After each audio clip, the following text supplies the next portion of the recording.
Welcome everybody to our panel discussion, Astrological Overview for 2018. I'm Linda Jonson, your host. Today we are offering an overview of 6 Ingress topics presented by 14 honoured Evolutionary Astrologers to celebrate EA Zoom meetings on Facebook and YouTube, and to thank everyone for their contributions and support over the past year. Hi everyone, I'm Carlee Brook. At the end of each topic, there'll be an opportunity to take one question from the audience, which any of our panelists can answer. If you have a question, please type it into the chat box.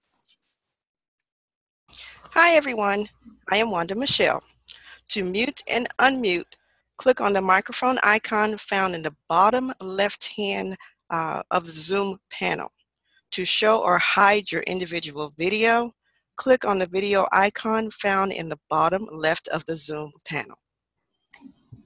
At the very end, we'll have a general discussion, Q&A, which everyone is welcome to join in. Attendees may ask their own questions and any speaker may respond. We will have to keep to strict time restrictions to fit it all in, so let's begin.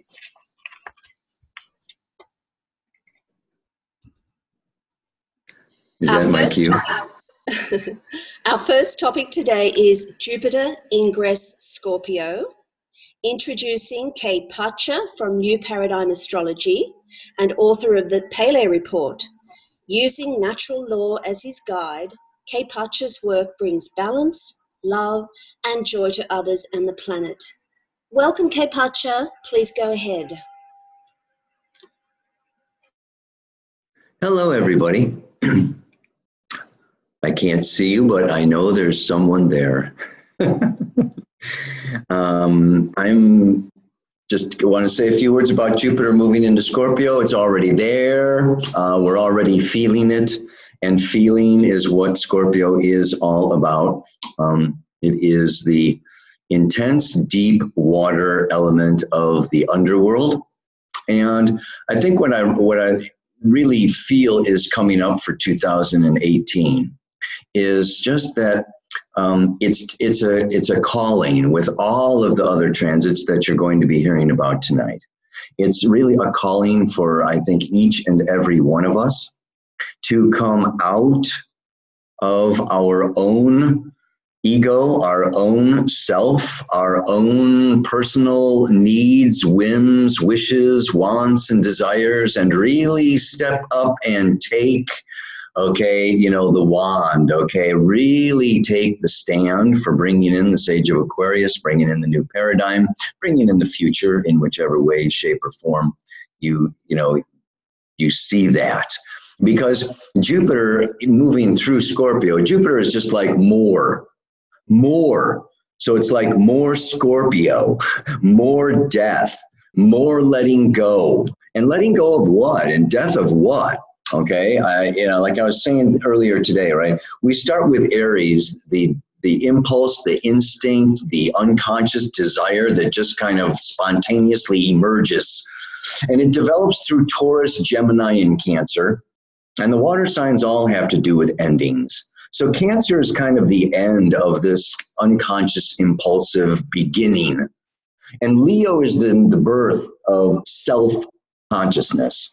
And that self-consciousness, our creative capacity, our powerful being, to like really bring in something special, unique, and original, that develops through Leo, Virgo, Libra, and then in Scorpio, it dies. Yes, so Scorpio is kind of this end of self. And this is really kind of what Jupiter was also about. Jupiter was, the king of Mount Olympus, and he would banish you, or he would raise you to the great heights and give you great, riches and immortality and everything else. And it was kind of just like at his whim. But if you really look at the mythology, it's not the whim.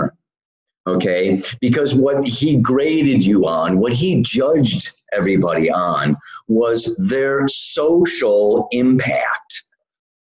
Okay, if Chiron, was this healer, he raised him from the underworld, right? Because it was about service. It was about giving. It was about fulfilling a social role. It wasn't about how big you are, strong you are, or smart you are within your own reality. It's what you can do, how you can serve. So we've got Saturn and Pluto in Capricorn. We've got, Pisces energy. There's a lot going on here in 2018 that is just really pushing each and every one of us to let go, okay, of our cushy, whooshy, self-indulgent, grandiose ideas about, gathering a bigger audience or, more likes on Facebook or whatever, And really, this is what Saturn through Sagittarius has been doing also the last couple of years, especially squaring Chiron, getting in touch with our deepest soul intention for this lifetime. And now that we've got in touch, and now it's like, okay, you cannot deny. You can no longer say, I don't know why I'm here or what I'm supposed to do. There's like no more excuse.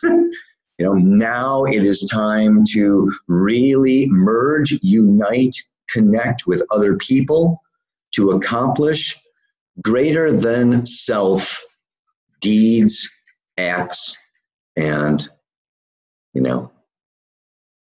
constructive energies. Yeah. I mean, is that 5 minutes goes by like that, man? Is anybody there? That's excellent. Well, you actually have 1 more minute. Do you have anything else to say? Oh yeah, good. And so this, this also has to do with, of course, what? Pain, suffering, grief. Jupiter says more letting go of what, okay?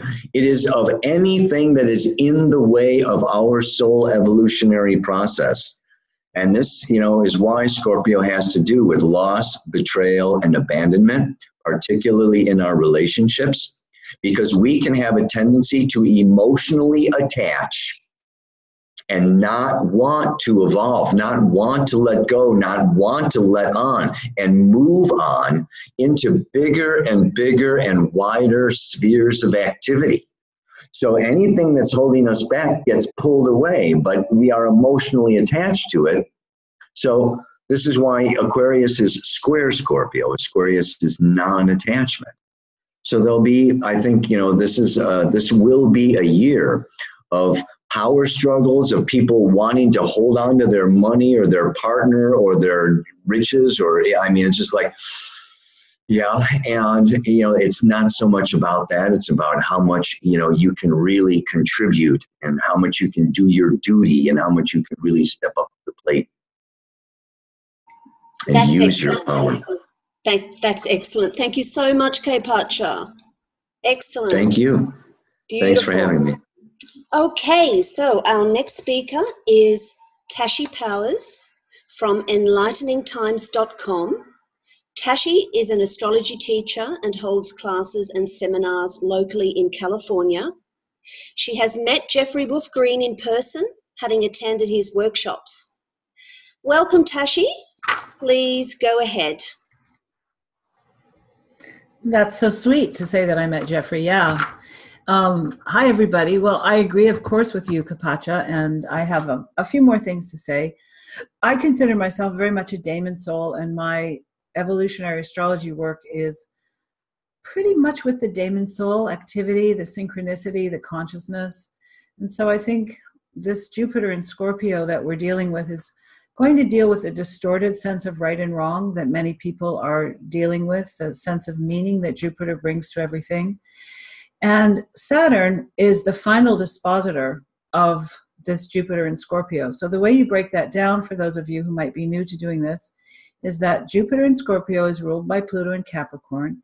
Capricorn is ruled by Saturn, and Saturn is in its own sign, so the buck stops there. Saturn in Capricorn being the final dispositor of Jupiter lasts all through 2018. For the first part of it, I go through Jupiter and Scorpio through the 4 Ingress charts. In mundane astrology, looking at what will go on in the world, I was taught by a political astrologer in Los Angeles who was a dear, dear lady, Judy Johns, who was probably one of the best in the world. She happened to live here in LA, and I was so lucky that she forced me to learn this. I have to say she did force me to learn it. I'm not very political, but I like to use the 4 ingress charts. And so in the first one, we see Jupiter in Scorpio, of course, and Jupiter and Saturn are in the last quarter, but they're in the balsamic phase of disillusion and dissolving our philosophical and intellectual understanding. And we see people all over America just with their hands up, you know, trapped in this multinational big corporate takeovers, wondering how to cope with the sense of disempowerment that people are feeling. And in AA, of course, we talk to them about self-determination and taking responsibility. And I call it, my daemon soul says, you're co-creating with God. We are progressively learning how the outer world works with our inner life, how we name things and how we look at things and how we see things. This projects out into the world. So, of course, at the very highest level of our evolutionary progression, this is going on. And as we know, that's not a lot of people in the world. But probably all of us on this panel are working hard on this. Jupiter is connected with our soul's desire to expand beyond what is already known. And in the mundane chart, I think we can see that collectively we have to see beyond the immediacy of what is happening around us now in order to break it down, this balsamic last quarter energy here, dissolve it and let it come to the rebirth, the bigger picture of the Saturn, Pluto, and Jupiter, Saturn that are forming. So Saturn and Pluto will conjunct finally on January 12th of 2020 at 22 Capricorn. And as we all know, this is on the nodes of Pluto, so it's even more dynamic. And Saturn and Jupiter will then conjoin on December 21st of 2020 at 0 Aquarius. And I think this is what Kaypacha was talking about, this hope we have for this new tribe, that we do have to give up all of these limiting distortions about the things we've limited through our limiting beliefs. And we'll start with the winter solstice. I don't know. Yeah, you can see it there. The Libra, I just put the Libra ingress up here so that we could see the Me Too movement that re-began. And here's the winter solstice. And in the winter solstice, I made some notes here because I just wasn't sure about how quickly 5 minutes would go. So bear with me. We see that Jupiter is here in the 8th house, and Pluto and Saturn and the Sun ruling this Jupiter are in the 10th. So whenever the Sun is involved with Pluto, like it is in this first one, we have this real sense of our purpose and our direction being affected. And in the 10th house, certainly anything that we've given our power to outside of ourselves has to be re-examined, and we have to atone with, it's called atonement with the Father in the monomyth of Joseph Campbell. So taking back our own personal self-empowerment, our own self-determination is going to be very important here. And that very prominent 21-degree Sag on that midheaven where Saturn has been stationing, and we've had so much going on there, Venus is close to that. So if you have anything there in that midheaven in your own personal chart, then maybe you'll be asked to be a representative of change. And Neptune, of course, is rising in this chart. So the ability for us to reimagine and to continue with the dissolving that the Jupiter, Saturn, Jupiter, Pluto phase is in. So in evolutionary astrology, we study the phases of the planets, and that gives us a great sense of what's going on. So not only are we letting go in Scorpio, we're in this balsamic phase. Jupiter, disposited by Saturn in Capricorn, is in the degree, let me just read this here, is in the final dispositor. Okay, so they're in the semi-square of the balsamic phase, if you can see that there.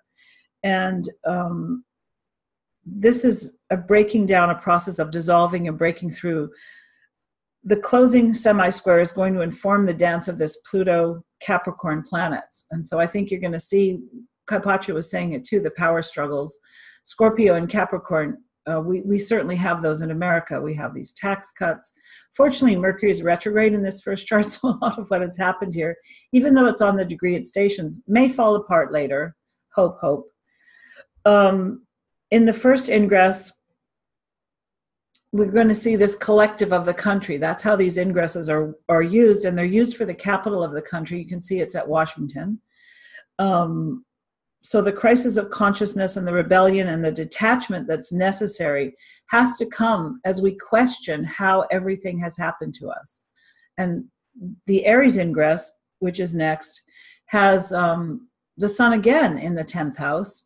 And this time Pluto and Saturn are in the 7th. And we're going to see that that repeats in a moment in the Cancer ingress. So we'll have Pluto and Saturn in the 7th for 2 ingresses in a row, which I think in mundane astrology, I think that's going to work with allies and other nations and people that we have to deal with.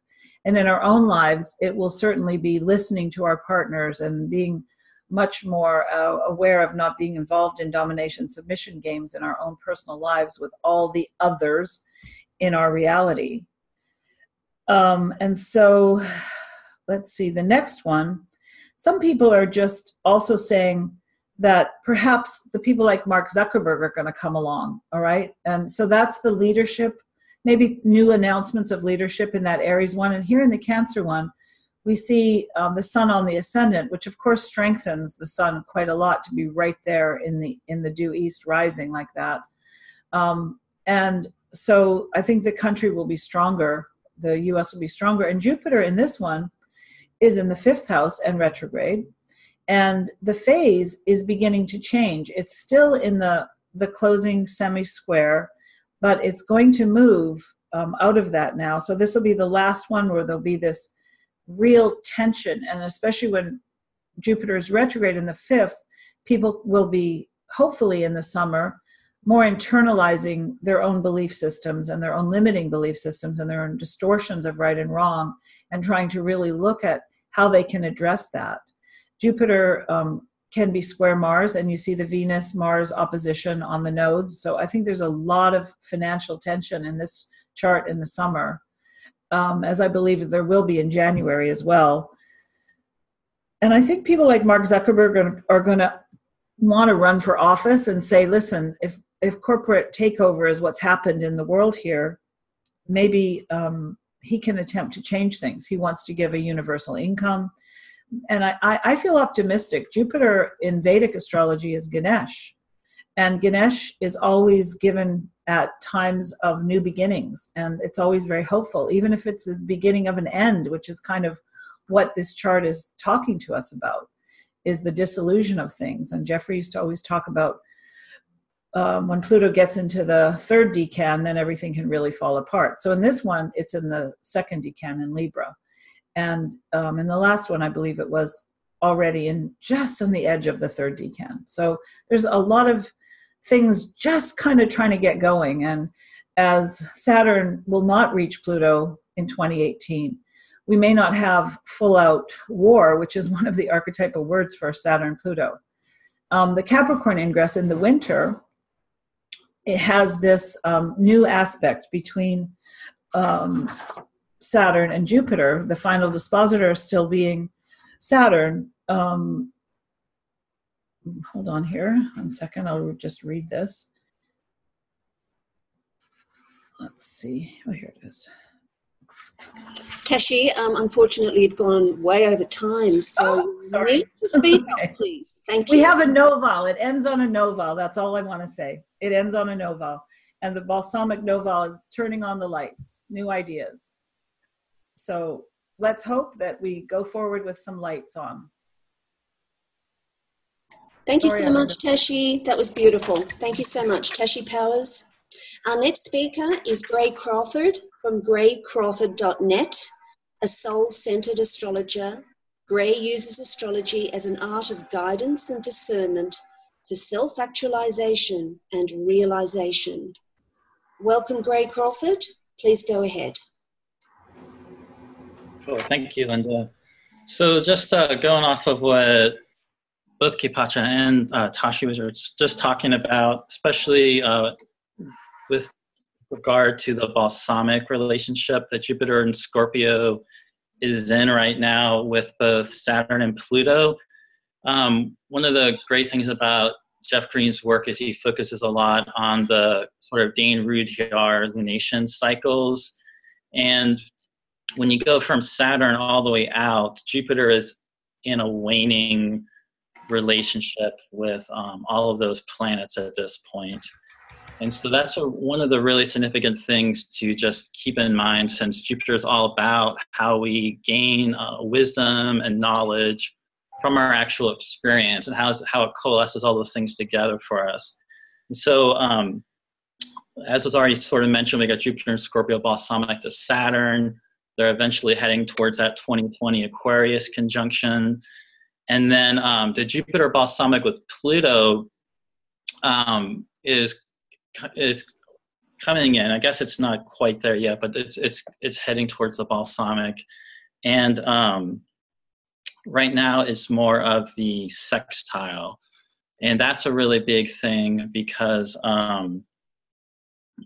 we went from Jupiter in, we had the Virgos trying to Pluto, and then all through the time of Jupiter being in Libra, we had the square to Pluto, which then led to the opposition with Uranus. So the really big thing that's been going on with Jupiter triggering that Pluto-Uranus square last year, and that's how we kind of went into the Jupiter and Scorpio with the full force of that Pluto-Uranus square being triggered. But with it being sextile to Pluto right now, it has that opportunity to really do a lot of integration. I would just to save myself time, just referencing all the stuff Kaypacha was talking about really goes with that to me, and that kind of potential. And then we're also then in a disseminating trine with Neptune, which is one of the really beautiful things we have to hold on to this whole year. Jupiter will still be within like a 3-degree or so sextile and trine with both Neptune and Pluto, like all the way through September. And so in particular with the Jupiter-Neptune trine, I think of that a little bit in terms of sort of like bodhisattva idea of really facing the world and all of its suffering and just going courageously head on into that experience, and full on with compassion for everybody, as well as yourself. And really also, of course, as already been mentioned, going into that kind of shadow side of things about yourself and everything coming up. And with the Saturn now in Capricorn, there's a lot of integrity, personal accountability that needs to be taken. I know the 5 minutes is already rushing through here. So Jupiter and Scorpio, the other really, really major aspect is a square to the nodes. And that's going on right now. That's one of the biggest things going on, because we're in this time of Aquarius South Node, Leo North Node. We're having all these eclipses in Leo and Aquarius. For those of us in the United States, those have been massive. The fallout from that total Leo eclipse has been pretty incredible already, and we'll still continue to do that. And now we have another section here of Leo and Aquarius eclipses on the horizon that Jupiter is going to be in square to.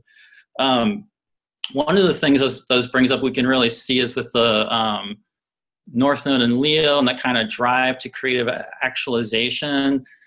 There's that side of Scorpio with Jupiter and Scorpio. We can see on one side a lot of people really manipulating things to their own advantage, being deceitful. But I do think with the Saturn in Capricorn now that's out of Sagittarius, there's hopefully going to be more of a reckoning about that. And so I think one of the best things in general is just to not fall into emotional manipulation or manipulating things in general with whatever you want to get going, and it's sparked by that Leo North Node. And just really to be, the more you're just aligned with integrity, having compassion for others, there's really a huge potential of intimacy and committed relationships, deepening of relationships that really can heal a lot of the sort of fragmentation and the difficult aspects that are coming in with the South Node in Aquarius. That is going to really get intensified as we're going through this year. As was sort of already mentioned with Aquarius, there can be that objectification. There can also be some disassociation. So the Jupiter and Scorpio can really invite you to really get in your body and really feel all your feelings And there's a cool quote from William Carlos Williams, paraphrasing a line of his poetry of distance leads to discovery. And I also think Jupiter and Scorpio sort of, you think of like Dionysus or like Osiris and that sort of like dismemberment. But Jupiter and Scorpio to me can really kind of pull those parts back together into healing. So that would be really, I know I'm at 5 minutes, so I'll end right there. Okay. Thank you. Thank you so much, Gray Crawford. Over to you, Carlee.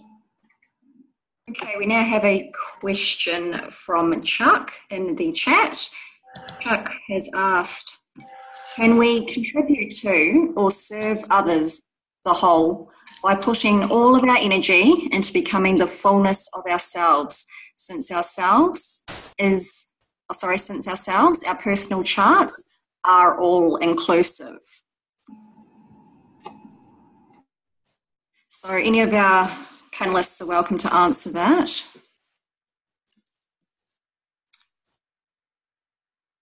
So by serving others. Well, I'm wondering if the question can be a little bit more refined. Chuck, would you like to clarify? Yes, I will try. I tend to be a bit selfish. I have 7 retrogrades if you include Chiron. And Chiron squares Saturn and Venus. So this question is frequently asked of myself. The service which everyone speaks about, Chiron and all of that, if I'm just to work on myself and develop all the positive attributes of my chart, is that serving the whole? Is that enough service, or do you have to go beyond that? Or is beyond that part of doing bringing your whole chart to fruition? Is that better? Yes, if I may, I will give an answer. I don't know if it's the answer, but it may contribute something. Well, of course, we need to, work on ourselves, do the best that we can, and bring out the most positive things that we can out in the world. But the reality of that also includes the fact that we are very self-focused doing that. So we really have to also look outwards and see what needs are outside of us. What are we called to do, called to see? The famous Parsifal question, what ails thee, really is the question for humanity today.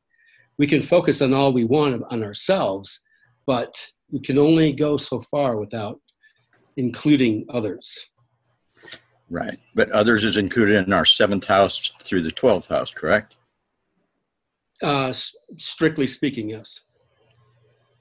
Okay, thank you so much, Chuck, and thank you, Michael. So we only have time for one question in each segment, so we've had our one question there. If you do have a question, please type it into the chat and it'll be answered in our Q&A section at the very end. So for now, we're going to move on to our next topic, which is Saturn in Capricorn.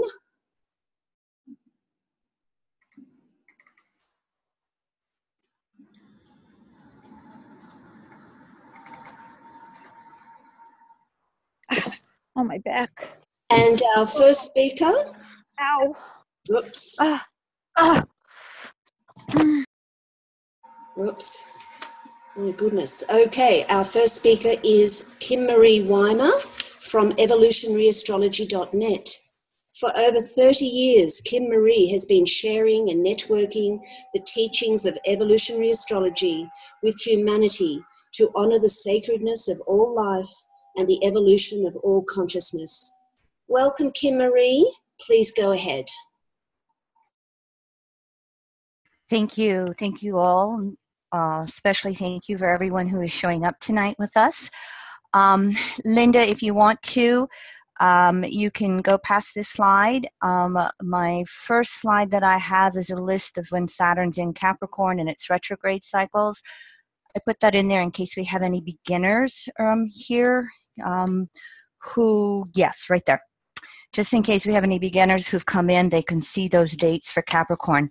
I also included this list of Saturn and Capricorn's transits to the U.S. chart. In the July 4th charts, we have 7 planets in cardinal archetype. And so anytime the slower forecasting planets move through any cardinal sign, this is the type of activity that you'll see on your screen. I'm not going to go through this. I just wanted to put the dates up here so you can see how active Saturn is all through 2018, 19, and 20 as it's making its passage through Capricorn. I thought with 5 minutes, and I'm going to look at my clock here, I thought with 5 minutes, I'm going to just go to 3 key subjects that I think will be of interest to us. So if you'll go to the next slide, please, Linda.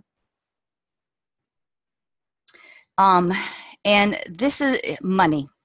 You know, Capricorn is the accumulation of resources and who controls it and who rules it. And throughout history, when we've had massive wealth disparities, it sooner or later would lead to having changes that would create more equality for everybody. Sometimes it would come through leaders, and sometimes it has to come from the ground up. And I think that's what we're seeing, not only with Saturn now, but Pluto through Capricorn since 2008. That Cancer polarity is a lot of that grassroots organization. So Saturn moving into Capricorn is going to be changing all of these structures for us. And one of the bottom ones is how do we control monetary systems, whether it's a dollar or a peso or whatever it is. You're seeing a lot of information on your screen. But it basically comes down to governments that either have public central banks or private central banks. If it's a public central bank, the interest is returned to the government, which is then used for the poor, the elderly, the children, used for infrastructure.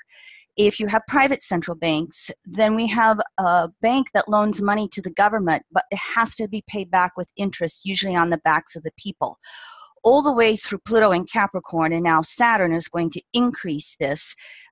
We have started to see these grassroots movements in the United States, most well known by the publicbankinginstitute.org. And I would invite all of you to go there if you're a U.S. citizen or not, join it, support it. The best example of this movement that I think is going to come out of practical necessity is what they've done in North Dakota. For those of you who don't know it, I live in the Northern Plains. I'm in western South Dakota in the Black Hills. Our twin, North Dakota, back 99 years ago, 1919, created its own bank. And it has more banks per capita than any other state in the country. 750,000 people in North Dakota are sitting on $1.5 billion of cash, and it is not because of the oil. They have had this bank that for 100 years now returns everything to its people. The bank has a mandate that they have to go into supporting agriculture, small businesses, mortgages, and student loans. You can see down here in the lower left-hand side of your screen that in 2015, which by the way, is the year that all the oil prices tanked. So this was not the effect in what was happening here. But that year, 2015, the Bank of North Dakota had an 18% profit on its own money invested in its own banks. It increased lending by 13%. The statistics just go on and on and on. The gentleman who just won the gubernatorialship in New Jersey ran on a platform of a public bank, and I think we're going to see New Jersey be the second bank in the country to create that. Seattle, Santa Fe, Oakland, and Philadelphia are the 4 banks in the running to create their own public banks so that they can fund all their own city businesses and take care of their citizens, take care of infrastructure. Wall Street is doing everything it can to try and dampen and suppress this, Capricorn, but it's not working. And so we're going to see through these next 3 years this grassroots movement of public banking, and it's going to be just like we watched the cannabis movement in the United States. After a while, it just really started to gain its momentum. This is what we're going to see with banking. If you want more money in your pocketbook, get involved with this movement. And I think it will also be happening worldwide. You can see on your screen, the statistics are from 2014 right here in the bottom middle of the screen of who has private versus public banks. And the BRICS, Brazil, Russia, India, China, Canada, they are going to continue to grow more and more and more because of the percentages of these public banks that, again, help provide public resources, infrastructure, etc. Next screen, Linda. The next screen, I heard Tashi mention this, going forward, other direction.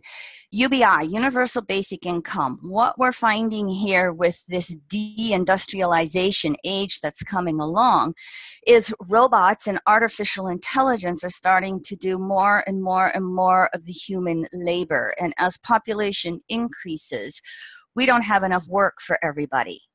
And so we are already seeing UBI trials take place in Finland and Brazil. They're proposed in Switzerland. You can read this on your screen for yourself.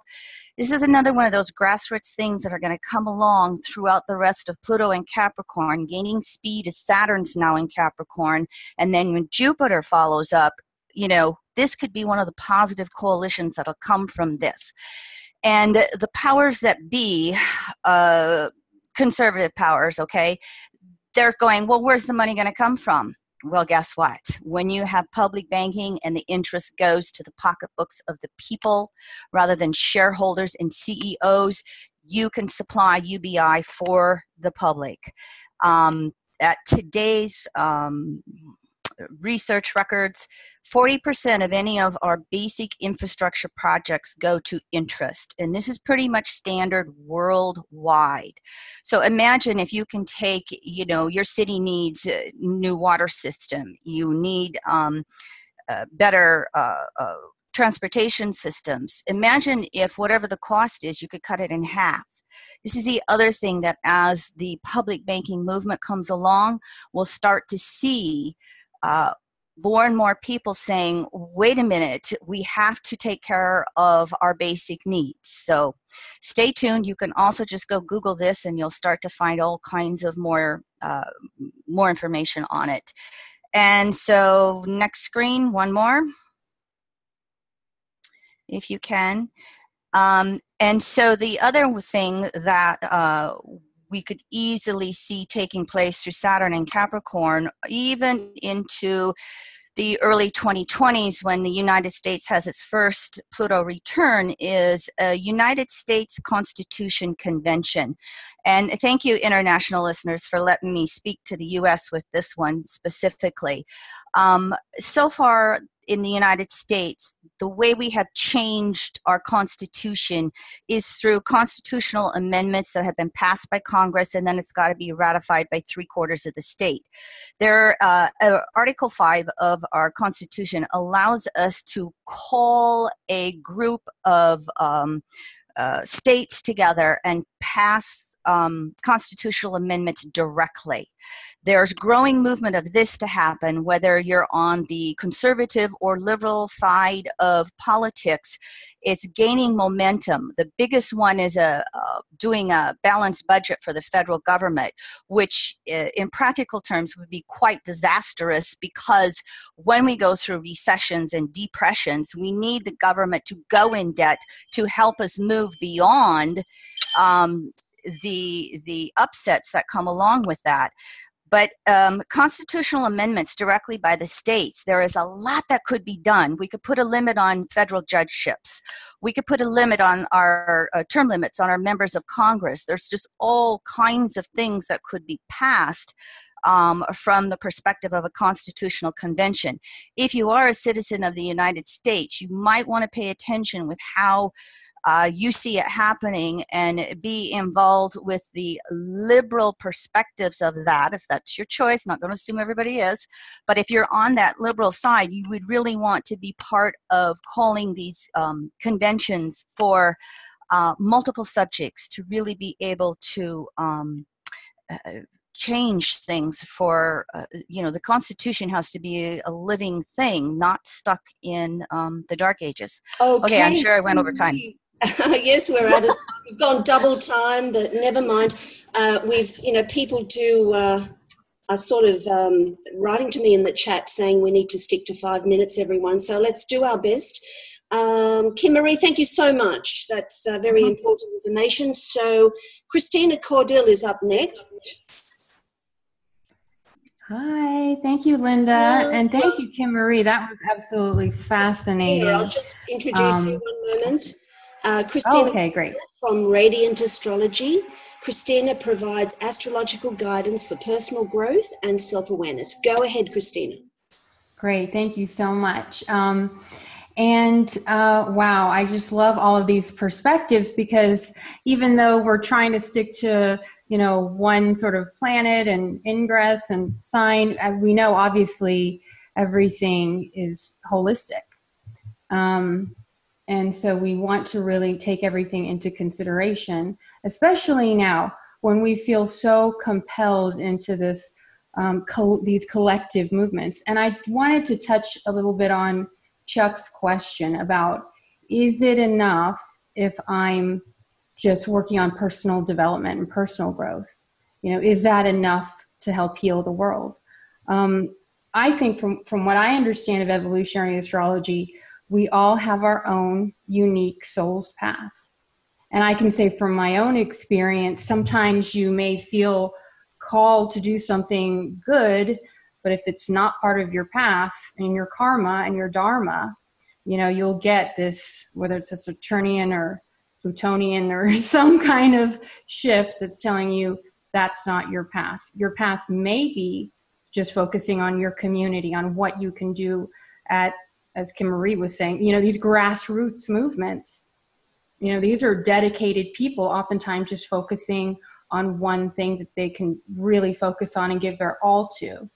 And so as we see, actually this is, if you can go to a different slide, the one with, let's see, Saturn.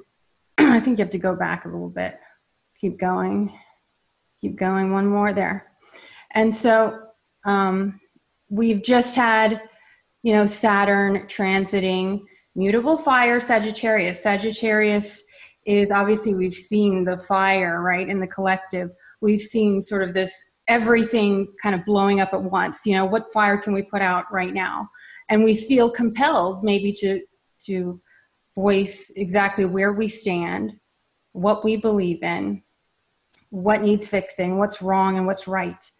And as we move into this Saturn and cardinal Earth, Capricorn, we may find that, as I don't remember if it was Kim or Tashi had said, the buck stops here, right? And so the buck stops here, meaning that we need to take responsibility. And sometimes that does mean focusing on the few things that we can make an impact, where the reality of what we're, the world we're creating actually falls on our own shoulders. So it's going from this expansiveness of Sagittarius, Saturn defining and declaring what it is what kind of world, what kind of vision we have for the world and for our society and for our own lives, and then taking it into reality. And then you can maybe go on to the next slide. And so, what are we willing to commit to, right? Commitment is very much a Saturn and Capricorn sort of issue. And when we have Saturn and Capricorn, we've got Saturn in its rulership, a very pure sort of reflection of Saturn. The karmic repercussions, Saturn is Lord Karma. And so what is the karma for us not being responsible? Not taking ownership of how we want to create this world.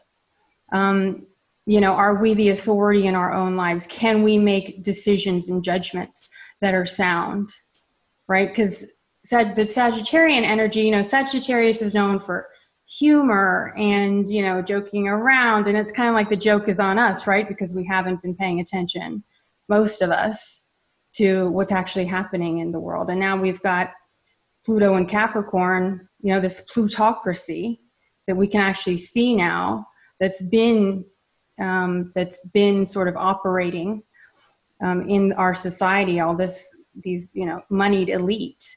And now it's time for us to say, what's right, what's wrong. The first decan of Capricorn is about law and order, right? So Saturn coming in here saying law and order is going to be a huge issue. And to what Kim had said, I just want to say one more thing. What Kim Marie had said about, these judge terms, these lifetime judge appointments.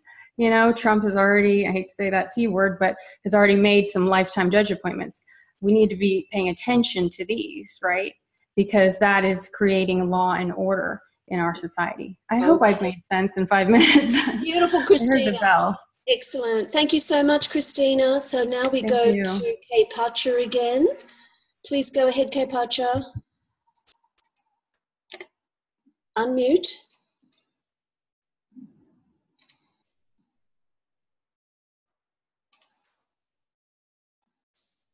Thank you. Okay. Okay. Yeah, thank you, Kim, Christina. I mean, I think that we can all see by these aspects there is going to be a money grab. There is going to, I see Saturn as basically structure and form, and the transits of Saturn restructure and reform. And as it moves through Capricorn over these next couple of years, it's going to be restructuring, reforming, our authority, our institutions, our governments, our banks, our, families. And the thing is that this Cancer Capricorn axis is the security axis. Capricorn wants physical, financial security. And then you've got Jupiter moving through Scorpio, shared monies. And then we've got Uranus moving into Taurus. I wanted to also throw in, I don't know what you think about the cryptocurrency, Kim, but I also just think we're going to get, the other thing about Saturn is its consequences. And I think we're going to experience the consequences of greed. Yeah, I think that there's going to be a backfiring. I think there's going to be a restructuring as a result of too much greed and too much grabbing. It's almost like, there's this scarcity consciousness that's been existing on our planet for such a long time, somewhat perpetuated by the patriarchy, is now kind of falling. And so it's just like there's limited, it's like last grab, last chance. It's, like get it while you can. And there's going to be, and this can be a result of natural disasters. Again, Jupiter in Scorpio is forces beyond our control, right? Mother Nature is beyond our control. And we're already seeing some of this, right? And natural disasters are extremely expensive. And they're very often sudden, with Uranus moving into Taurus. So I can just kind of see like resources or money kind of like evaporating and everybody going, oh my God, where did it go? And I'm going to, it's like there's going to be like this grassroots movement. There's going to be people that have had enough and they are going to innovate. This is Jupiter squaring the nodes. This is the North Node in Leo, This is like, we've got to create some new, original ways, of managing and exchanging and trading and, get out of all these governmental controls, and it's going to get more intense and more intense. I think there's going to be more controls, more laws, more rules, more legislation, more. As Saturn approaches Pluto, it's just going to be like, these guys are on their last straw. It's like the last stand of the patriarchy, and they know it. So they're going to be trying to like limit, law, rule, and it's going to backfire is the way that I'm seeing it, because, we have this, the eclipses happening, Mars is going retrograde in Aquarius, this year, and we're going to have that eclipse. Mars is on the south node of the moon in July 27th. There's this big revolutionary rebellion. I also kind of just see some radical changing, some radical shifting, coming up this year as, what can I say, the temperature rises. Jupiter is about intensity, okay? And it's just like, you know what, this is going to get so much more, okay? I mean, I hate to say it, but it's tougher. You know, a lot of people have had a tough 2017, and I hate to say it, but, you know, it's like, prepare yourself, you know, because 2018 is also, okay, going to, I mean, these are the ending days, and the ending days, things are falling apart. Things are unreliable. Things are collapsing. And it's just going to be like really, you know, so, you know, the movement, you know, is, and this has a lot to do with your question too, Chuck. You know, I mean, I really feel, and Yogi Bhajan said, right? He said, you know, as you build your magnetic field, yeah, you know, you can heal people at the checkout counter, okay, without saying a word, without doing anything. So you do enough of your inner work, and that is healing the world. Yeah. Beautiful. Thank you so much, Kaypacha. Excellent. So now we move on to our next topic, which is Chiron in Aries. And our next speaker is Steve Wolfson, who has been practicing evolutionary astrology for 15 years. He's a graduate of Jeffrey Wolf Green School of Evolutionary Astrology and produced 2 EA conferences.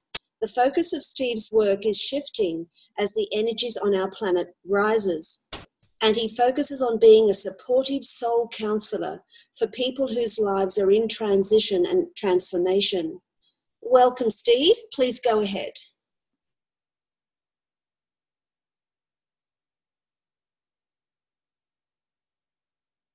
Yeah. Can you hear me okay? Looks like not. Yes, go ahead. Good. Okay. It's funny because I got my inner orders this morning on what to talk about, and it's different than what I thought it was going to be about. I want to start by saying, from my perspective, because all of this that you all have been talking about, I see clearly. And to me, I see it's even more. Things are going to fall apart in massive ways. But the good news is we are heading on this planet for a higher consciousness, awareness of love beyond anything we've ever had, beyond what we can even imagine at this time is possible. It may not happen in 10 years, it may not happen in our lifetime, but the seeds are being planted now, and that is our work. And to me, this starts that the most important thing any and all of us can do that understand and resonate with what I just said is to be learning how to love ourselves, to accept ourselves. Even my concept of karma and all this, I mean, it's a perspective and it's outmoded. It's outmoded. That's what I'm coming to. Most of us are the type of people that jumped in here. I forgot to set my timer, doggone it. Most of us are people who jumped in here wanting to do something positive in this world to help change the consciousness of the world. And in order to do that, you have one requirement first. You have to be born. And since the whole bleeping planet is essentially dysfunctional, we all wound up in dysfunctional families. And so we take this on in a self-incriminating way. Oh, I've done something wrong. Oh, it's my bad karma. Oh, it's because I killed so-and-so in, you know, the year 1213. And no, we needed to be here. And our being in these family systems and taking this on, not making it about me, which I have done, but realizing it's just what's passing through me. We are healing through doing that. Chuck, if you feel inwardly motivated to sit on your couch, I do, for the next 4 years, and you're loving yourself and healing your wounds, you're making a massive contribution to this planet, from my perspective.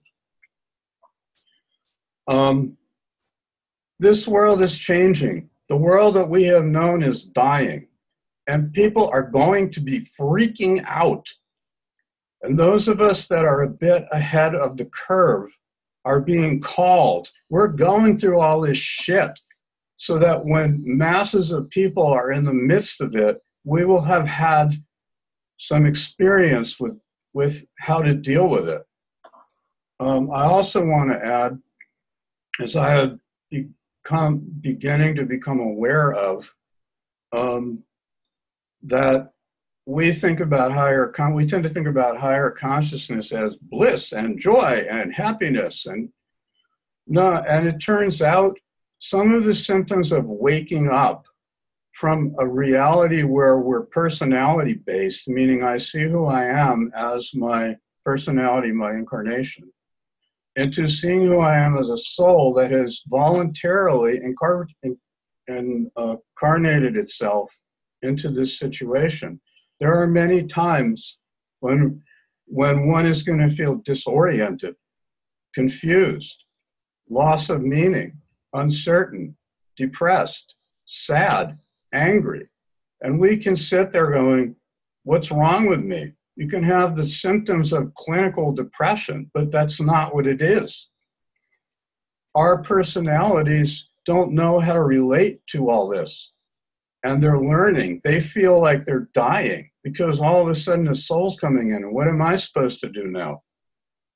And they're learning. And it's integrating. It's not that we're not going to be our personality. It's that we are restructuring our personalities to relate to a deeper awareness of who I really am and who each of us really is. Love is the key for all this. And I don't mean that if somebody is abusing you to let it all go and love them and be a doormat. That's not what I mean. I am livid at times at Trump America and all that's going on here. But it's part of the change. And what I'm finding is the best thing that I can do for life is learn how to stay centered and focused within myself, to learn about my traumas, Chiron and Aquarius, to learn about my traumas, to learn how they affect my nervous system, and to learn ways, techniques that I can calm myself and remember who I really am, and above all else, to stop getting down on myself for acting in ways that I self-judge as being screwed up, messed up, inadequate, not enough. Steve. Because I am doing the best I know how. I completely agree. Thank you so much. That was incredible. Thank you very much, Steve Wolfson. And now we move on to Lauren Pitasch from IntoTheLightAcupuncture.com. Lauren loves combining astrology with multiple modalities that facilitate healing. She holds a master's degree in the science of Oriental medicine. Welcome, Lauren. Please go ahead. Hi, loves. It's an honor to be here. And I'm going to just give you my ideas and my take, what I've been downloaded to talk about. And that, yes, we're having Chiron's ingressing April 17th. And it's the same day it goes retrograde and the same day that Saturn goes retrograde. So I think that's really important. And because it's on it's cardinal, it's going to manifest. So a lot of stuff's going to happen, a lot of action. So we just really, really have to be conscientious of our tempers, charging into situations too quickly, and really, really figuring out what's the correct action, and more about self-development and developing a strong identity so we can be of service to other people. So to know where we're going, we have to remember where we came from. And Chiron just did a very, very long sojourn in Neptune. And yeah, what have we seen? Extreme weather, traumas, toxins, disillusionment. And we've learned a lot of lessons about enlightenment and, just all this oneness. But however, like on the high note and the low note, it's not integrated at all. So it's moving in now to be birthed. Can we put this into action? So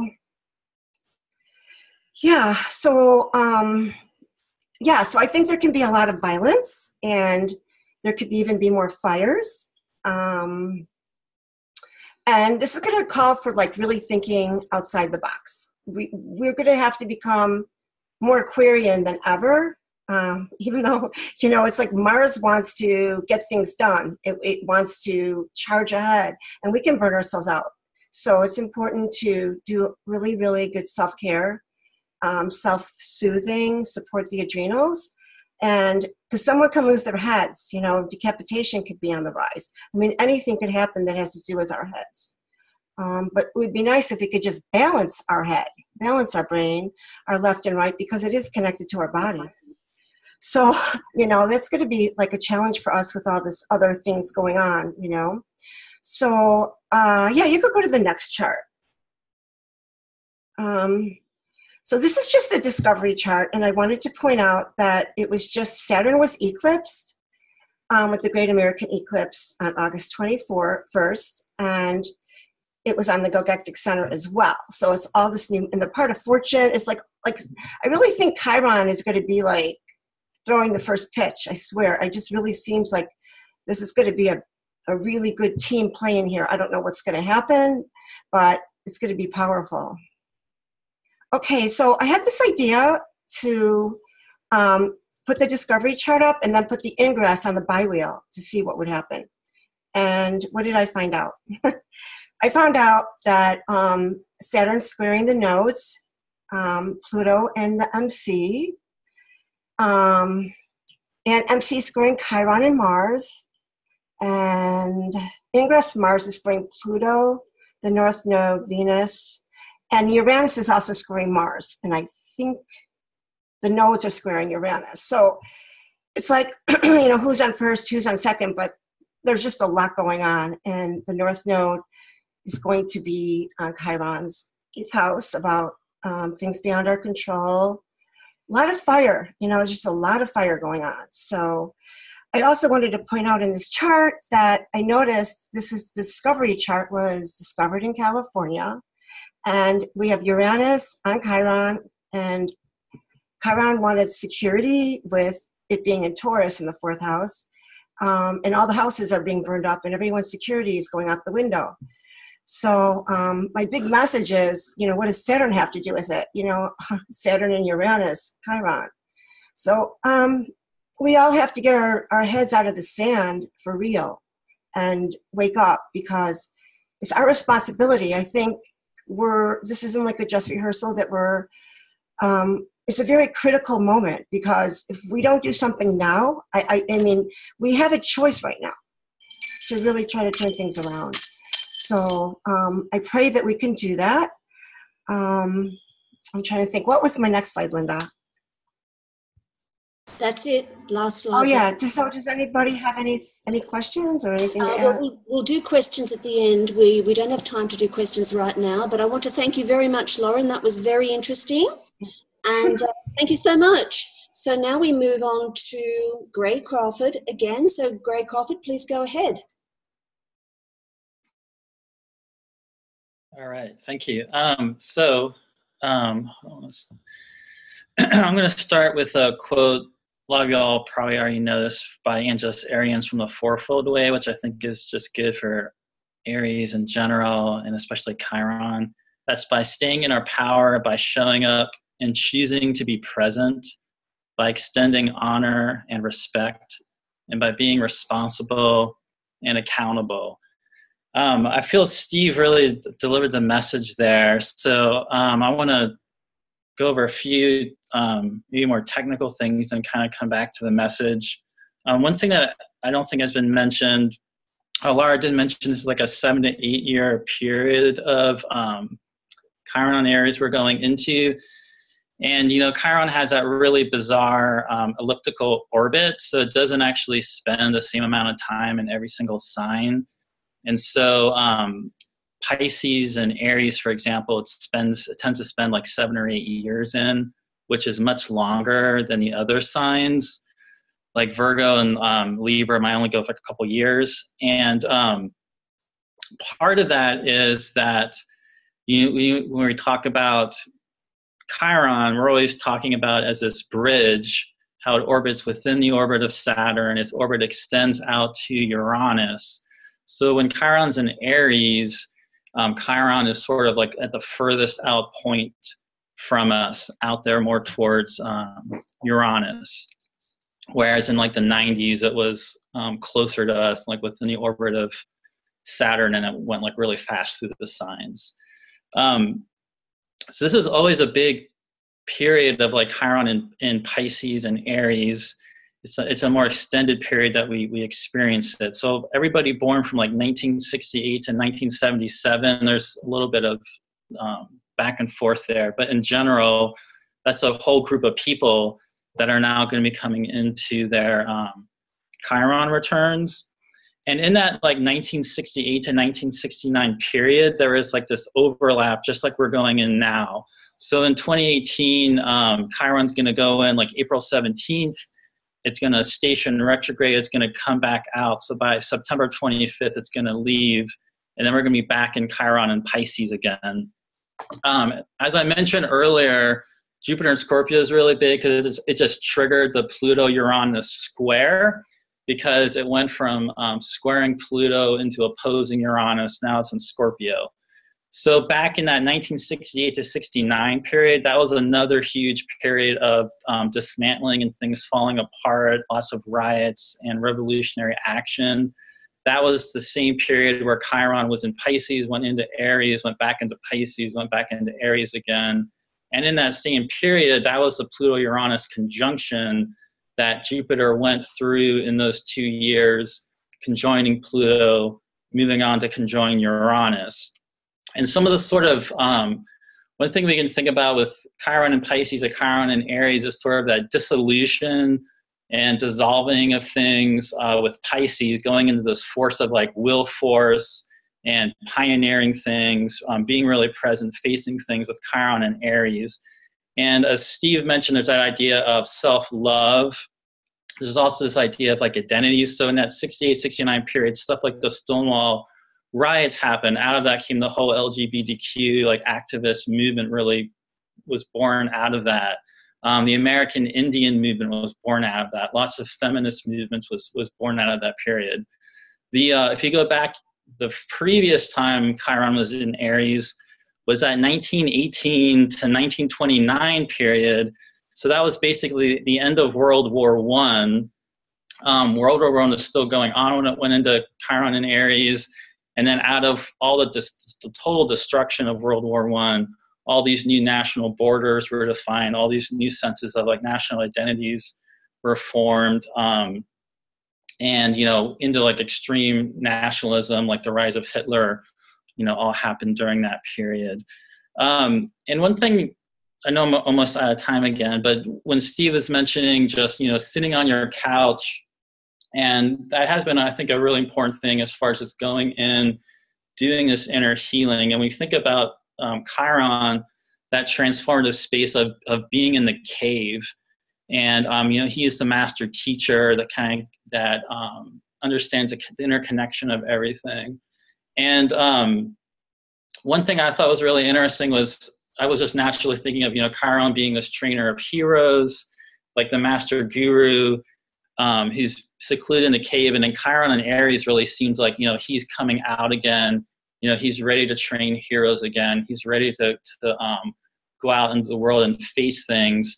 And then I just recently saw the Last Jedi movie, which if anybody's seen Last Jedi or kind of knows what that's about, I just thought that was a pretty funny, because there's something going on in that movie too with some of the characters and kind of having given up and being in the cave and then kind of deciding I'm going to come out and face things and help, create the spark that can bring a sense of hope and change that can later come. So I'll end right there. Thank you so much, Greg Crawford. Thank you.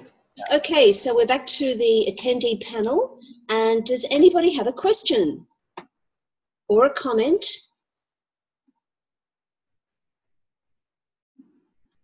We have 34 people. Quick comment.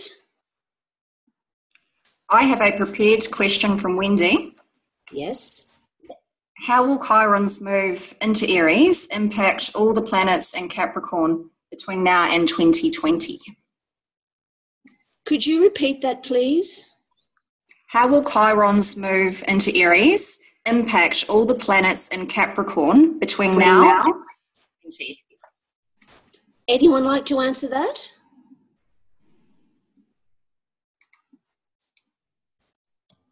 Isn't that way too big a question? Yes, it's huge. But Sorry, just, I mean, it's generally, it's hard. Yeah. Well, any thoughts? Any quick thoughts about that? Nope. My thought would just be that it's going to take a couple years. This year, Chiron, like he said, it's going into Aries, but then it's going back into Pisces. I think we need to wait a few years. Chiron is going to move into, squaring Pluto. And that can, by 2020, I think Chiron is going to be way more in the picture. But I wouldn't really think that it's got too much, so much going on here in 2018. I like to. Well, I did want to say though that I don't know if you can see me, but when it crosses the Aries point, at 0 degrees Aries, I'd be paying attention to it at that time. Just looking at the collective wounds going from the collective, wounding of Pisces to the Aries energy. Maybe it's going from the sadness to the anger, or the can I do anything to help heal the world, to let me take something on and let me heal myself. I don't know, but I'd just at least be looking at that Aries point transit when it goes back and forth over that. Okay, thank you so much. We'll move on to our next topic. Everyone, please keep yourselves muted.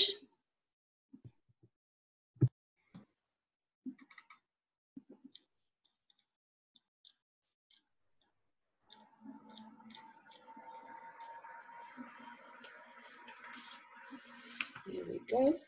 Whoops.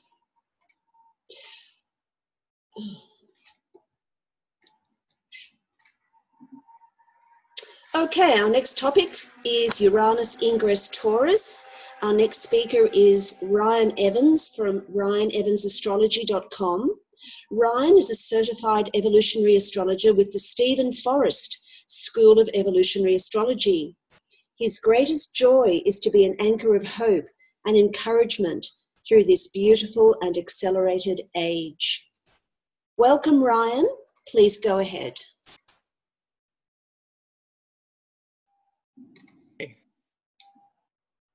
Can you see me? Go ahead, yes. Am I muted still? Yes, time's almost up. Go ahead.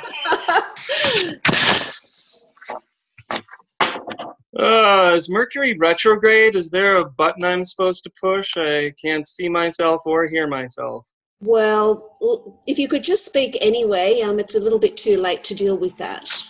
You can hear me. Okay. Yes, we can hear you. Thank you, Brian. Thank you.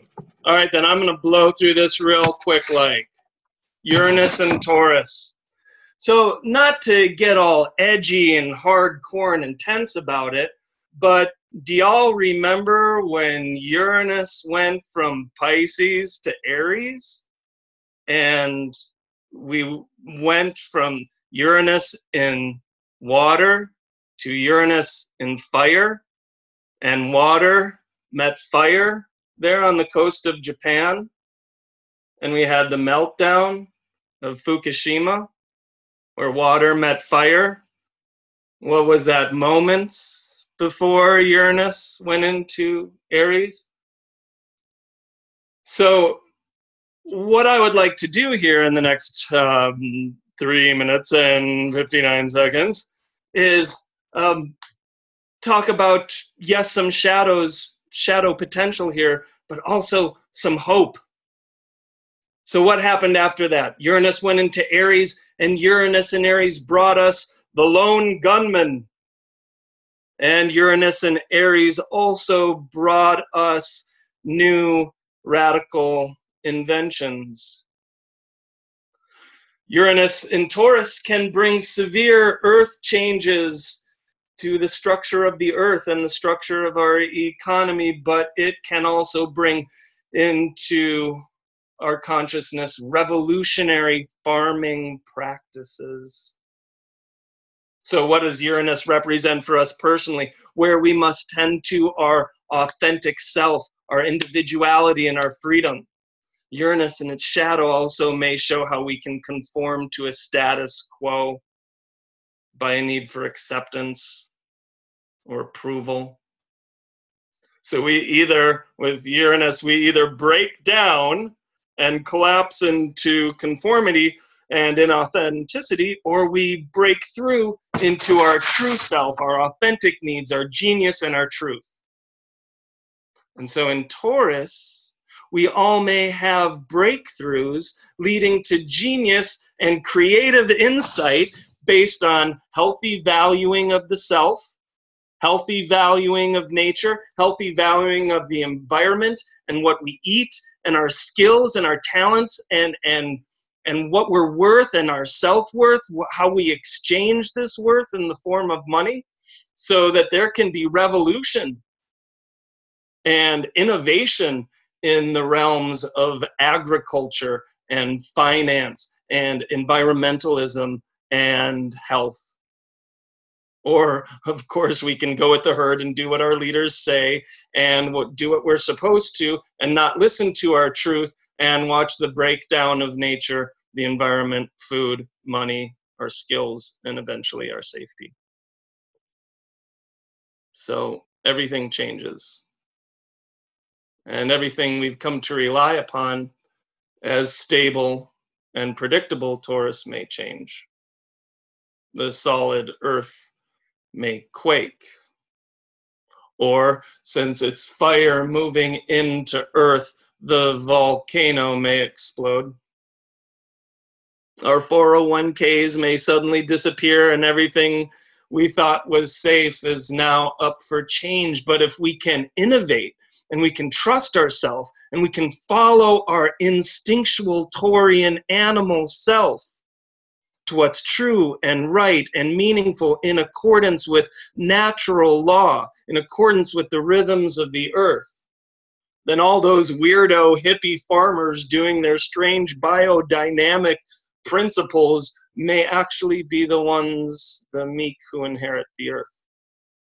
So, trust yourself, trust your weirdo inner instincts, follow them, follow your own intuition, and astrologically speaking, all will be well. Beautiful. Thank you so much, Ryan. I really enjoyed that. That was ended exactly on time, so thank you. You're welcome. Next speaker is Michael Pinchera from Midnight Point Astrology. As an astrologer and personal counselor, Michael assists others to recognize, focus on, and find the fluid possibilities of their creative essence of self. Welcome, Michael. Please go ahead. Thank you. It's good to be part of this. Welcome, everyone. I did have two pictures to show. Do you have those?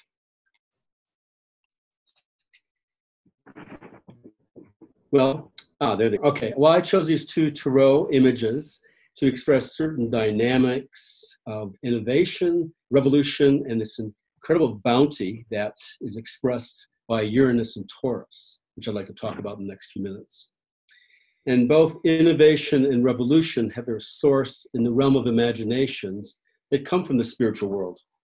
And of course, there are all kinds of imaginations, both for the further development of humanity and the world, and those that are against further evolution, in fact, are anti-human and anti-life, which we experience all the time. So I want to focus on the parallelisms of when Uranus was in Taurus, as it's coming up in May next year, along with other points in history. Now, I can go way back in history to say, yes, Uranus was in Taurus at this time, but I like to focus on when Uranus was in Taurus, when or after Uranus was discovered, which was 1781 in May, which was right after, interestingly, right after it finished going through sidereal Taurus, but that's a whole nother talk. So it's very interesting that the two main times I want to focus on are the times of the Industrial Revolution and also during the early 19th century and the 1930s, one of our interesting times in our modern history. So going back to the 1700s during the Industrial Revolution, all these incredible new inventions came out, these new Uranian things that you know, simplified life for people, but enabled people to do all kinds of new things that they weren't able to do before, and which enabled definitely enabled the furthering of capitalism. During this time, also the American Revolution was happening. So Uranus was in Taurus at that time from May 1767 to 1775. And the revolution went from 1765 to 1783, actually. So it definitely incorporated that time. And it's interesting that now, just the other day, if you have noticed, there are people out parading in Washington, D.C. and other places with signs that said, no taxation without representation. We definitely heard that before. So during the Industrial Revolution, we had all kinds of new inventions, as I mentioned, static electricity, the chemical elements table, gravitation law, animal electricity was found, the wavelength of light determining by color, the steam engine, all these things, you know, just changed lives dramatically. The pendulum demonstrating the Earth's rotation, the finding out that space curves, and nuclear fission was also discovered while Uranus was in a later transit through Taurus in 1934. So other social impulses during these times, in the mid 1800s, you had this nation building impulse. And there were certain countries that were built up of a different individual city-states almost, duchies and whatnot, and then they were brought together. And so Japan, Germany, Italy were very the poster childs for this movement, you can say. And it's very interesting because it's all based around language and culture. So there's something very positive that was really needed to be done at that time, but then carried over later on when it became more and more towards the expanding of nationalism into colonialism. In the new form of colonialism, it became very, very negative. So during this time also that Japan, as it was building up its nation, the US came in there and decided to open to trade. And of course they did this with a show of battleships and high technology, you know, relative to Japanese technology. During this time, the science of eugenics came into forefront and started shaping the politics of different countries. The Australia Administration of Aboriginals, Rockefeller Foundation was doing a lot of work in Brazil, the Nazi Germany, the Action T4 program, sexual sterilization even in Canada, which actually the laws didn't get repealed until 1972, the eugenic laws in Japan.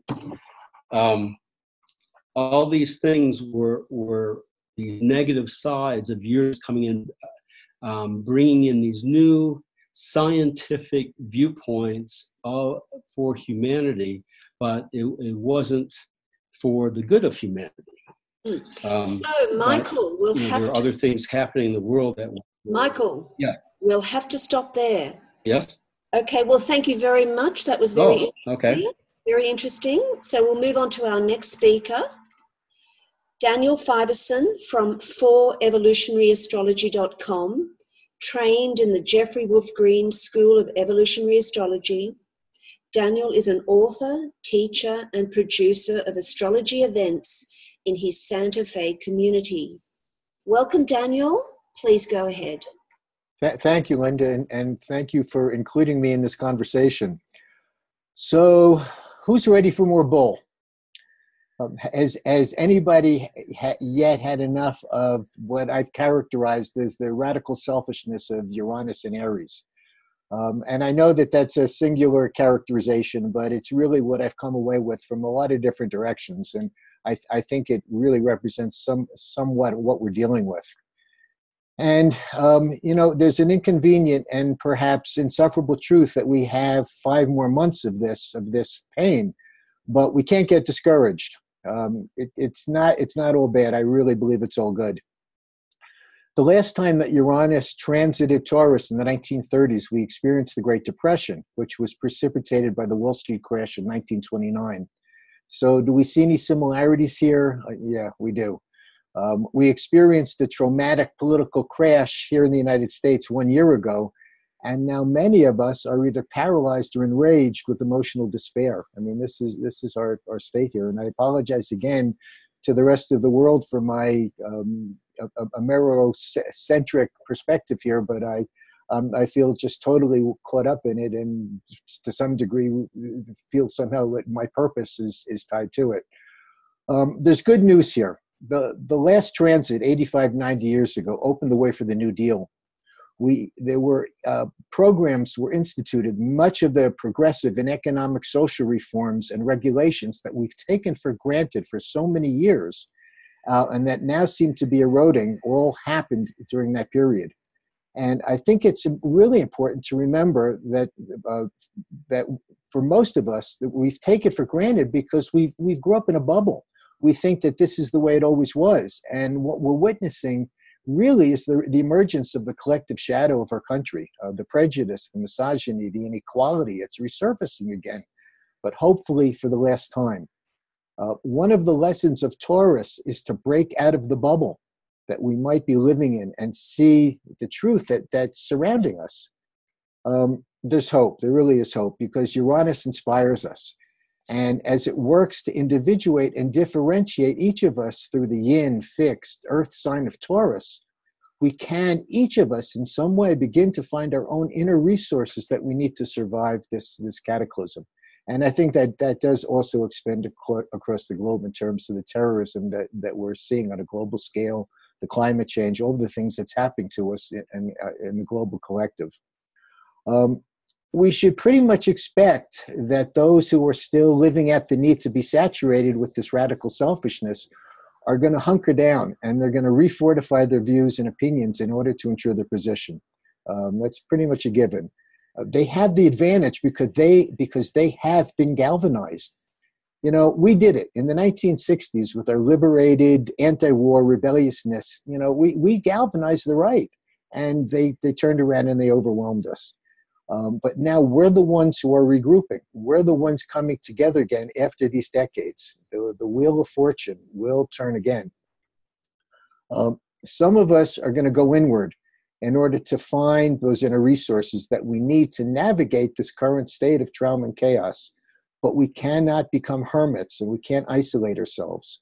We're going to need to saturate ourselves in Neptune's Piscean waters. We have a lot of support in the outer planets. The resources that we need are faith, hope, and surrender. The higher expressions of Taurus is ruler of Venus. And you thought I was going to say charity, right? Well, another word for charity is humanity or tolerance. The vision of a world community based on equality and peace will reemerge. Jupiter in Scorpio is exposing the inconvenient of these insufferable truths that are challenging us. And Saturn in Capricorn is going to lend his skillful hand to begin to begin the process of rebuilding what Pluto in Capricorn is tearing down. And Pluto is also going to bring us the level of commitment that we need to bridge the time. Together, we can come together as conscious community, and we can have that vision that has been put out there of promised new Earth. And I'm under 5 minutes, so I'm so proud of myself. Excellent, Daniel. Beautiful. Thank you very much. Okay, so we'll move on to our next topic, which is 2018 eclipses. Please keep yourselves muted. Thank you. Next speaker is Rose Marcus from rosemarcus.com.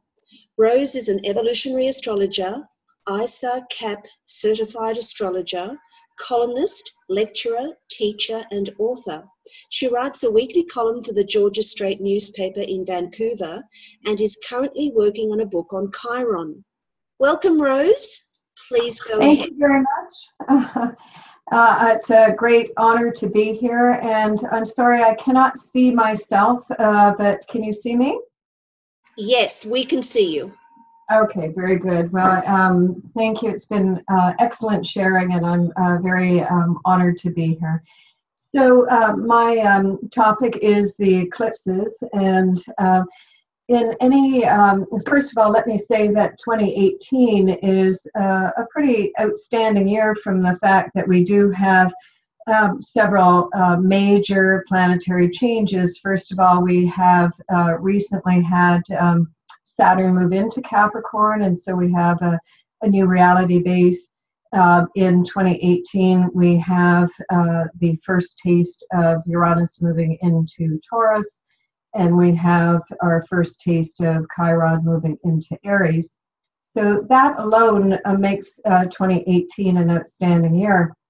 And whenever I'm looking to see what the year is going to bring, I will always look to the eclipses as well too for highlights or features or key points during the year. And just for basic information, that we do have eclipse seasons, and so we will have generally you can have 4 eclipses in a year. That's an average.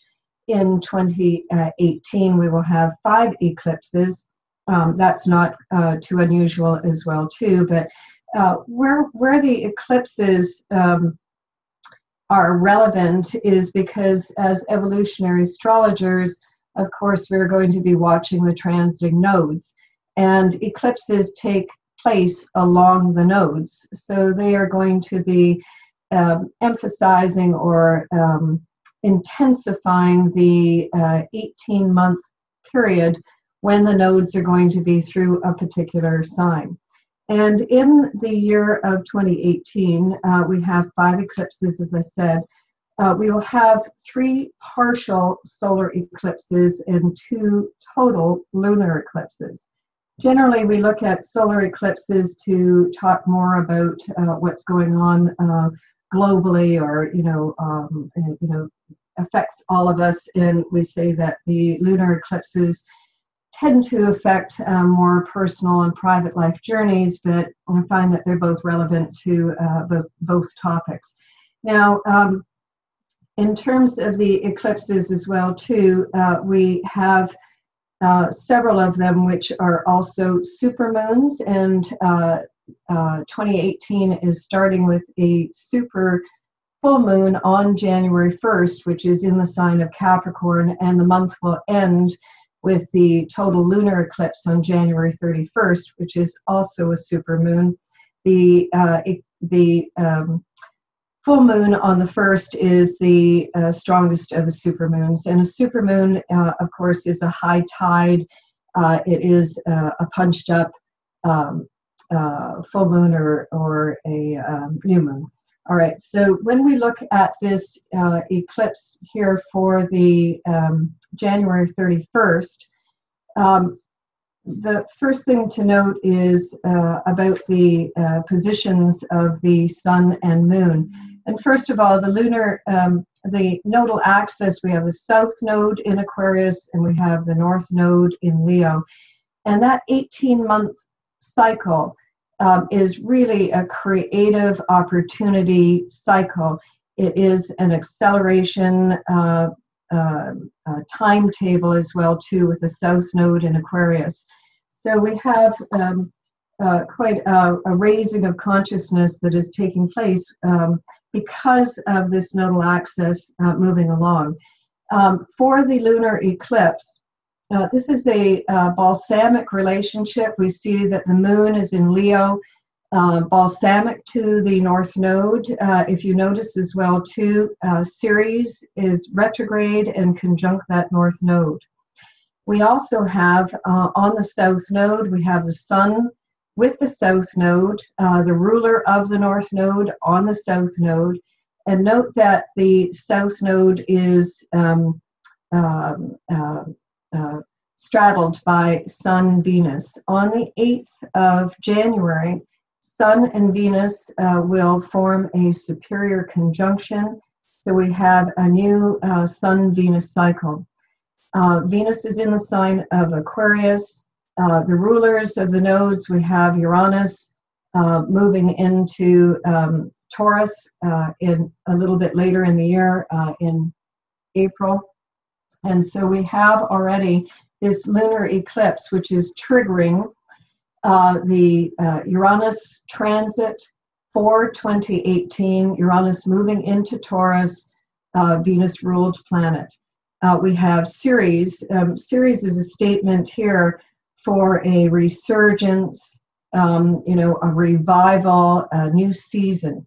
When we have a balsamic relationship between these planetary energies here, balsamic relationship is bringing something to culmination, and it is also seeding. So we have two things going on at once. Lunar eclipse is a process. It is something that has already had a passage of time. It's in the works. And what I feel about 2018, 2017, we were information gathering for the entirety of the year. It was the first year of Donald Trump in office, lots of things going on, and we're seeing all of this happening right now. These eclipses that are appearing right now, something already in the works here. When we have these lunar eclipses, it really is a consciousness raising timetable. So we have tremendous things going on. And just to also mention the transit of Uranus, the Uranus transit for this 24 degrees of Aries. For the rest of the transit of Uranus for 2018, moving to the last degrees of Aries and into the first degrees of Taurus, the transit of Uranus is going over the south node of Chiron. So we already have Chiron being emphasized. This eclipse does not show the planetary nodes, but I wanted to make note that for this total lunar eclipse on January 31st, the Ceres moon position is conjunct the north node of Neptune, and the sun is conjunct the south node of Neptune. Neptune, the Neptune nodes are about how we've been projecting our beliefs regarding the existing reality. And I think that this lunar eclipse, with it emphasizing the north and south node of Neptune, which brings up again the collective consciousness and our projection of reality, I think of this eclipse as very fluid. And I think that fluidity that is taking place right now, there's tremendous creative potential. There's a tremendous potential here for reinvention, for a resurgence here of creative opportunities. So despite the fact that there is a lot of breakdown that is taking place, I think that this lunar eclipse here is indicating, with the new Venus Sun cycle hovering around that south node, We have quite an opportunity here to accelerate and to reinvent and to have some absolute courage here to take some really big risks in 2018 and have them pay off. And I think the big risk that everyone is talking about is again facing truth and stripping it right down and having some courage to initiate in some kind of brand new way to take a risk on a reinvented reality. And I think we're seeing this at multi-levels. Can I have the next slide, please? We're moving to the partial solar eclipse of February 15, 2018. And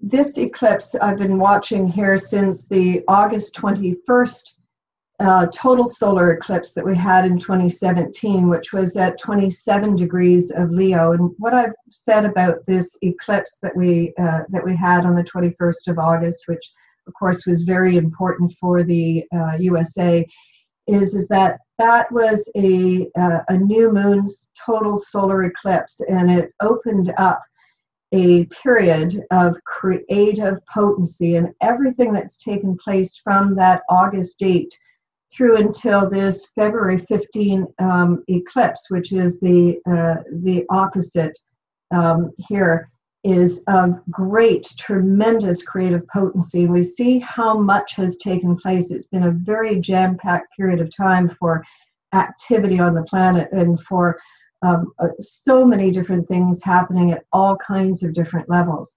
This solar eclipse, it's partial, but I think of it as it is incredibly strong. It is new phase to the South Node. We still have Ceres emphasized in the chart. Ceres is going to be with that North Node all the way until about September, I think it is. I forgot the date on that exactly. This partial solar eclipse, notice that Mercury is 25 degrees Aquarius, Juno is 26 degrees, all combined there. And also on this eclipse on February 15, Venus is now visible again, having spent her time invisible behind the sun there. So we see that there's, again, an acceleration here happening in the month of February. This solar eclipse also has Mars square Neptune, and Neptune is, I think, still quite relevant to the eclipses. South Node at 12 Aquarius and North Node at 11. The transiting nodes are, are emphasizing this. So I think that in terms of how we are projecting our beliefs and how our beliefs are creating our realities, I think that this is all in a very fluid state right now, and so it creates more opportunity for there to be creative invention here of great significance. Uranus is at 25 degrees, and it is sextile to the Sun and Moon. It is in a quintile formation to the South Node, which it rules. There's tremendous opportunity here. May I move to the next slide?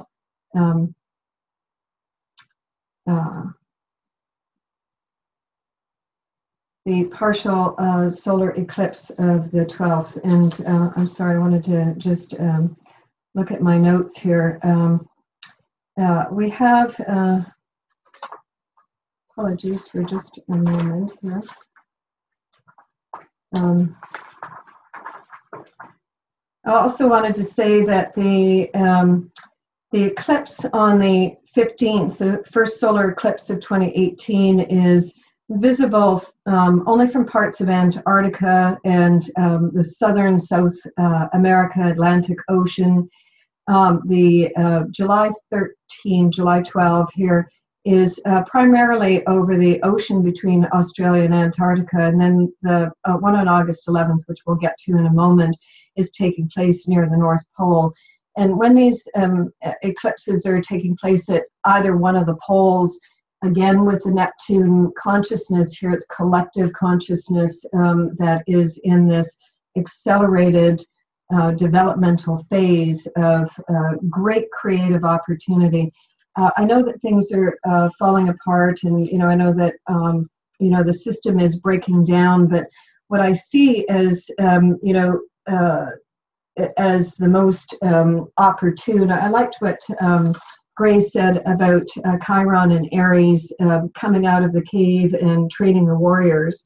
I also think of that as a bit of burning bridges. But what I feel is that while the consensus reality is breaking down, the opportunity for individuation, for really innovation out of the individuation, grouping to be the racehorse and to really accelerate and to move in a new direction. There's all kinds of things we can do to to help stop reverse global warming, and to find new resources and to reinvent reality. And I think that that Chiron and Aries, the maverick piece of that, is really the individuation category. It is for this whole group to be leaders. So I think that we can see a lot happening.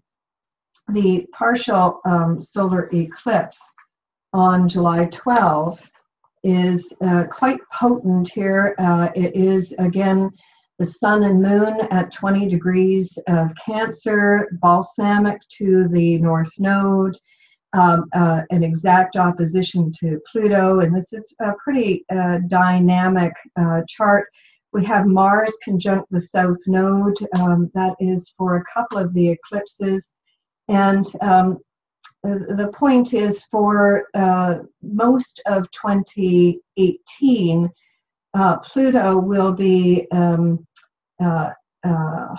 transiting its own South Node. For this eclipse, the North Node of Pluto is 20 degrees Cancer. It's right on that eclipse. The South Node, 20 degrees of Capricorn. The South Node of Saturn, as the year moves forward, will also be very close to that. So this is a very, very dynamic transit. It's in the summertime. Again, as we go through the summer, that idea of doing battle with forces beyond control. Certainly, we have the climate issues of forest fires, and we have so many different things coming on the planet here. I think that this is a really key point here with this transit. Mars in Aquarius and retrograde. Mars will have a retrograde tour this year. Of course, suppose we can see that there'll be a great deal of rebellion going on, and a lot of the factions that are not happy with the system as is and fighting the system. And I think that anything here that is weak cannot survive.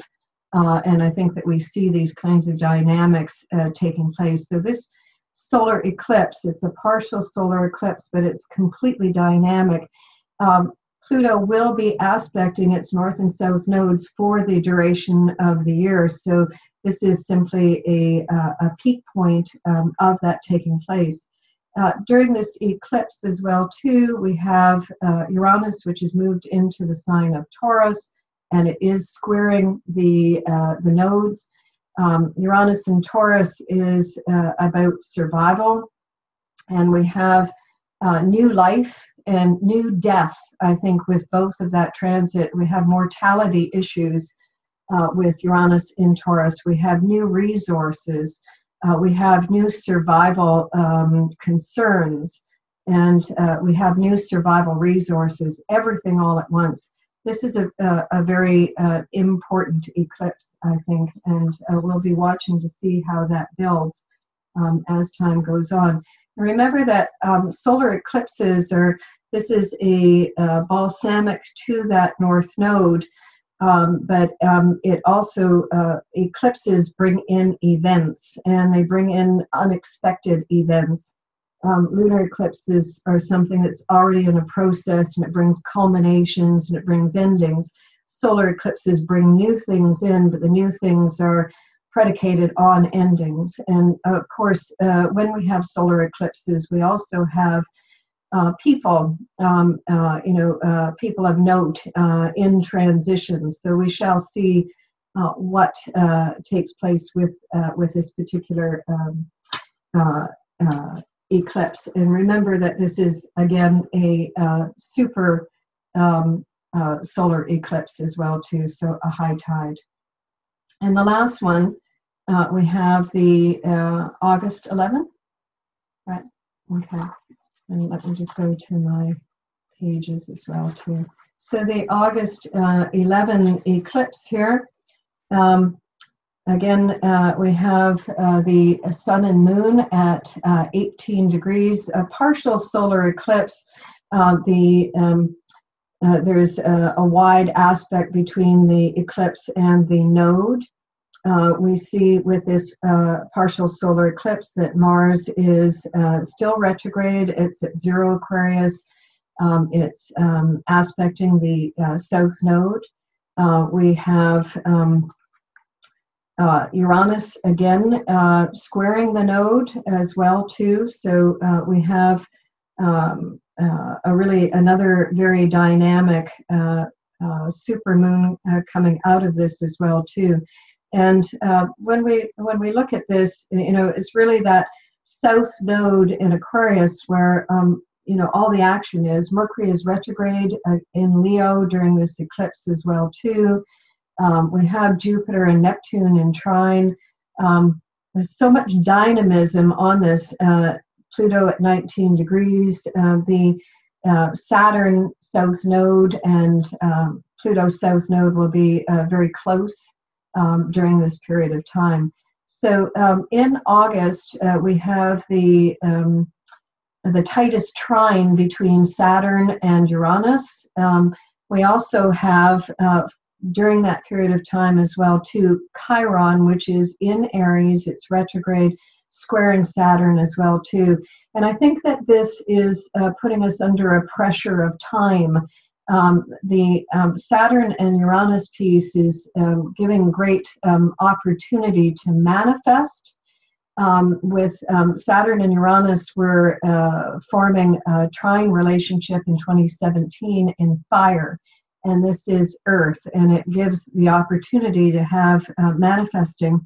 With the Chiron piece in it, I think that this is an acceleration here on the putting pressure of time to solidify and to manifest. I just wanted to say, I think Kaypacha brought something up about the crypto Bitcoin industry as well too. And I was looking into that quite recently because money, Uranus and Taurus is going to reinvent money. It reinvents our value associations. And one of the things it's reinventing is, our survival needs with this Taurus influence here. But I was thinking that the thing with the crypto money right now is that it's not regulated. And I was thinking that it's such an amazing, metaphor for the individuation going on right now. There's so many people that are investing in that and taking risks on it, and it would seem that more people are more willing to take risks nowadays than ever. And why? Because what have you got to lose if you are not living the life that you feel is your God-given right to live? And that is the nature of the Leo Aquarius nodes, I think, is to raise the consciousness on, and Ceres connected to the eclipses as well, to the God-given right. And Ceres is really a fighter, for what she feels is rightfully hers, and that's all connected to the nodes. So I was thinking that this Saturn trine Uranus and Saturn square Chiron, I think that it won't be too long before all of that, I just see these multi-dimensional realities taking place all at once. That idea of the crypto coin is one reality, and there's so many more realities out there, and they're all multidimensional, and they're all here, and you can live in any one of them at any given point in time. So you have the option to join CryptoCoin, or you have the option to join the divine. I think, you know, you can do anything here. But I do think that this is going to be a way of solidifying or regulating these kind of alternate realities, or these new realities that are fast tracking our collective reality. You know, and I think about my own life, and I think about how, for some reason, I thought that invention was going to stop somewhere along the line, and we were going to get to this level. You know, we've got the computer, we've got social media, so, you know, okay, we're there now. And in actuality, this is a time frame of unbelievable creative opportunity. And what will be next is, you know, up to the imagination, and beyond the imagination, I think, at the moment. So I'm looking forward to all of this year ahead as being, I know that there's a breakdown. The breakdown is absolutely necessary, but I think that we have a fast track, or a fast pace going on here, and it is really important that we jump on the rapid transit and move ourselves along as fast as we can. So I think I've come to the end of my time. Excellent, Rose. Oh, yes, you had extra time, but never mind. There were 5 charts to look at. So thank you very much. Excellent. So we'll move on now to our next speaker, Louise Eddington, from louiseeddington.com. Louise is a connector, empath, intuitive, truth teller, rebel, and activist. Along with astrology, Louise uses Native American shamanism to create healing, purpose, and meaning. Welcome, Louise. Please go ahead. Hi. Hi, thanks, Linda, and thank you for inviting me to be on this. I didn't expect to be at this time, but this is fine. Okay, so I'm not actually going to look at any charts. I don't know if you have my pictures I sent you. There you go. Thank you. Because I thought by the time you got to me, everybody would be a bit tired of looking at the technicals and the charts. So I'm kind of going to go a bit kind of wide and broad. And I'm going to look at the numerology a little bit, starting with the Great American Eclipse back in August at 28 degrees of Leo. And the 28 degrees was a 1. The 2 + 8 is 10, is a 1. And the 1 is a primal force. And I don't know about you, but I have felt since August the 21st that we have been under this big primal force of energy with all this amazing fast moving change, shocks, surprises, lots of fire and all that kind of energy. And finally, it feels like things are going to start to slow down with Saturn going into Capricorn and Uranus going into Taurus and some more Earth coming in there. And so I want to move forward to the eclipses of 2018. I'm not going to talk about them in detail. I just want to say we have 2 solar eclipses that are both at a 9 number, 27 degrees of Aquarius and 18 degrees of Aquarius. And 9 is global awareness. It's kind of the Mother Teresa of numbers. It's it's the humanitarian, which of course Aquarius is also. And I find it interesting that both Uranus, which is the modern day ruler of Aquarius, and Saturn, which is the traditional ruler of Aquarius, are going into Earth. My take on 2018 kind of overall is, if you look at this Hermit card, which is another card, Earth card, of course, it's the Virgo card. We have the Orphic egg here, which is about giving birth to new physical and spiritual forms. And we have the 3-headed dog with one head looking back to the past. My take on it all is that we are moving into a time, yes, of rapid change, yes, of rapid collapse. Things are not going to be easy. I do see like probably the stock markets collapsing and institutions breaking down. But what is going to happen underneath is people kind of starting to take responsibility for their own economy, for their own life.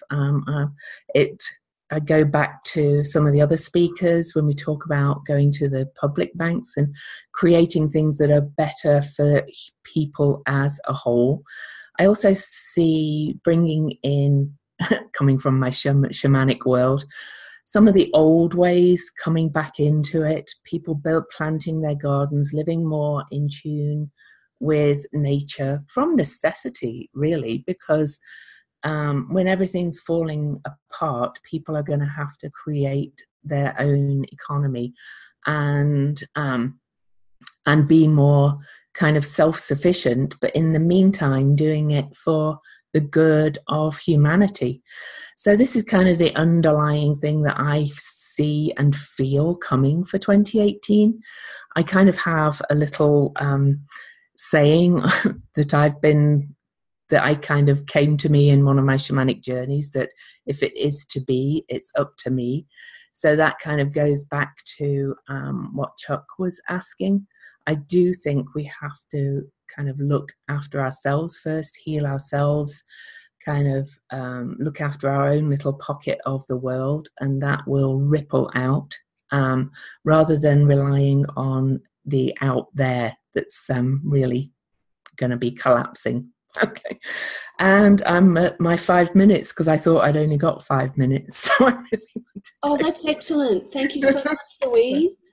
Beautiful. Okay. Thank you so much. So we'll move on to our next speaker now, SÍmõn Vorster. Oops, don't know what's happened. There we are. SÍmõn Vorster from SÍmõnvorster.com. SÍmõn is a teacher, author, and evolutionary astrologer based on the original teachings of Jeffrey Wolf Green. His role as an evolutionary astrologer brings about a unique perspective in seeing a soul's journey across time. Welcome, SÍmõn. Please go ahead. Hi, Linda. Hi, everybody. Thank you very much for having me on this Zoom meeting. I'm actually pretty excited to see all the different astrologers out there, and all the different perspectives. It's amazing. Okay, so 5 minutes on probably one of the biggest things that we're going to go through in terms of humanity's evolution over the last 100 years. But things that I wanted to talk about with the nodal shift, Cancer Capricorn, is the significance of how that relates to 2012, and in particular 2014 as well, when we had the cardinal shift with Mars in Libra opposing Uranus in Aries, Pluto square to Uranus, and of course Jupiter's transit through Cancer. And I feel that the nodal shift with Cancer Capricorn is going to be the point where, along with other transits that are occurring, for instance, the way that Uranus will be in Taurus, and how we were talking about the effects of cryptocurrency and revolution and the nature of society breaking down in terms of how we've created bargains with ourselves in the past, and all the paradigms that we've identified with as a human race. All of those energies are going to come to a head, and we're going to reorganize ourselves. So I see it as Jupiter's transit through Libra in 2016 or 2017, sorry, as how we established new relationships to ourselves, and how that initiated the patterns of freedom that are going to be the influencing factor for the structures and sense of identities that we all relate to ourselves through, and then obviously as a collective. So as this ingress and this transit of the nodes moves into Cancer Capricorn, and of course it being the polarity points of Pluto as well as the nodes itself, the nodes of Saturn and Jupiter and Pluto, we're all going to re-identify, but we're actually going to ground it into the paradigm that we've been working so hard at since 2014. I know definitely for myself, and the transition that was taking place for me during that period of time, that where I am right now in my own personal life and the healing journey that I've embodied, and also feel the need to share with people that are wanting to do the same, the awareness, the consciousness, the relatability, the ideas, the values, the resources, all of these very deep and very profound things that influence the way that we as a human race interact with each other and ourselves. This Capricorn Cancer transit is going to be the solidification. So I think it was Louise that was actually talking about how we would begin to take responsibility. And I think that this is a really profound thing, because once we begin to allow our own sovereignty to be the way that we decide to make decisions for ourselves, we will naturally organize ourselves in a way that is what we represent, i.e., certain people have certain ideas, certain perspectives. They will belong and find connection with people that have the same interest. And we'll kind of move away from this Pisces Virgo age process of judgment versus the transitioning of a more greater cycle of Uranus, or sorry, not Uranus, but the Aquarius age, where we're finding groups and communities that represent similarity. So one of the ways that I see that on a material plane is through cryptocurrency, especially what it represents as a decentralizing technology, i.e., when you take, for instance, I mean, there's a browser on my computer at this stage that is specifically designed on the technology of cryptocurrency, which is, if you have data, if you have information available and you create stuff and you interact with another person, it's not done through third parties. It's completely done through peer-to-peer understanding. And what it does also is it helps us decentralize the net neutrality issue that has also been taking place in the States and the world at this point.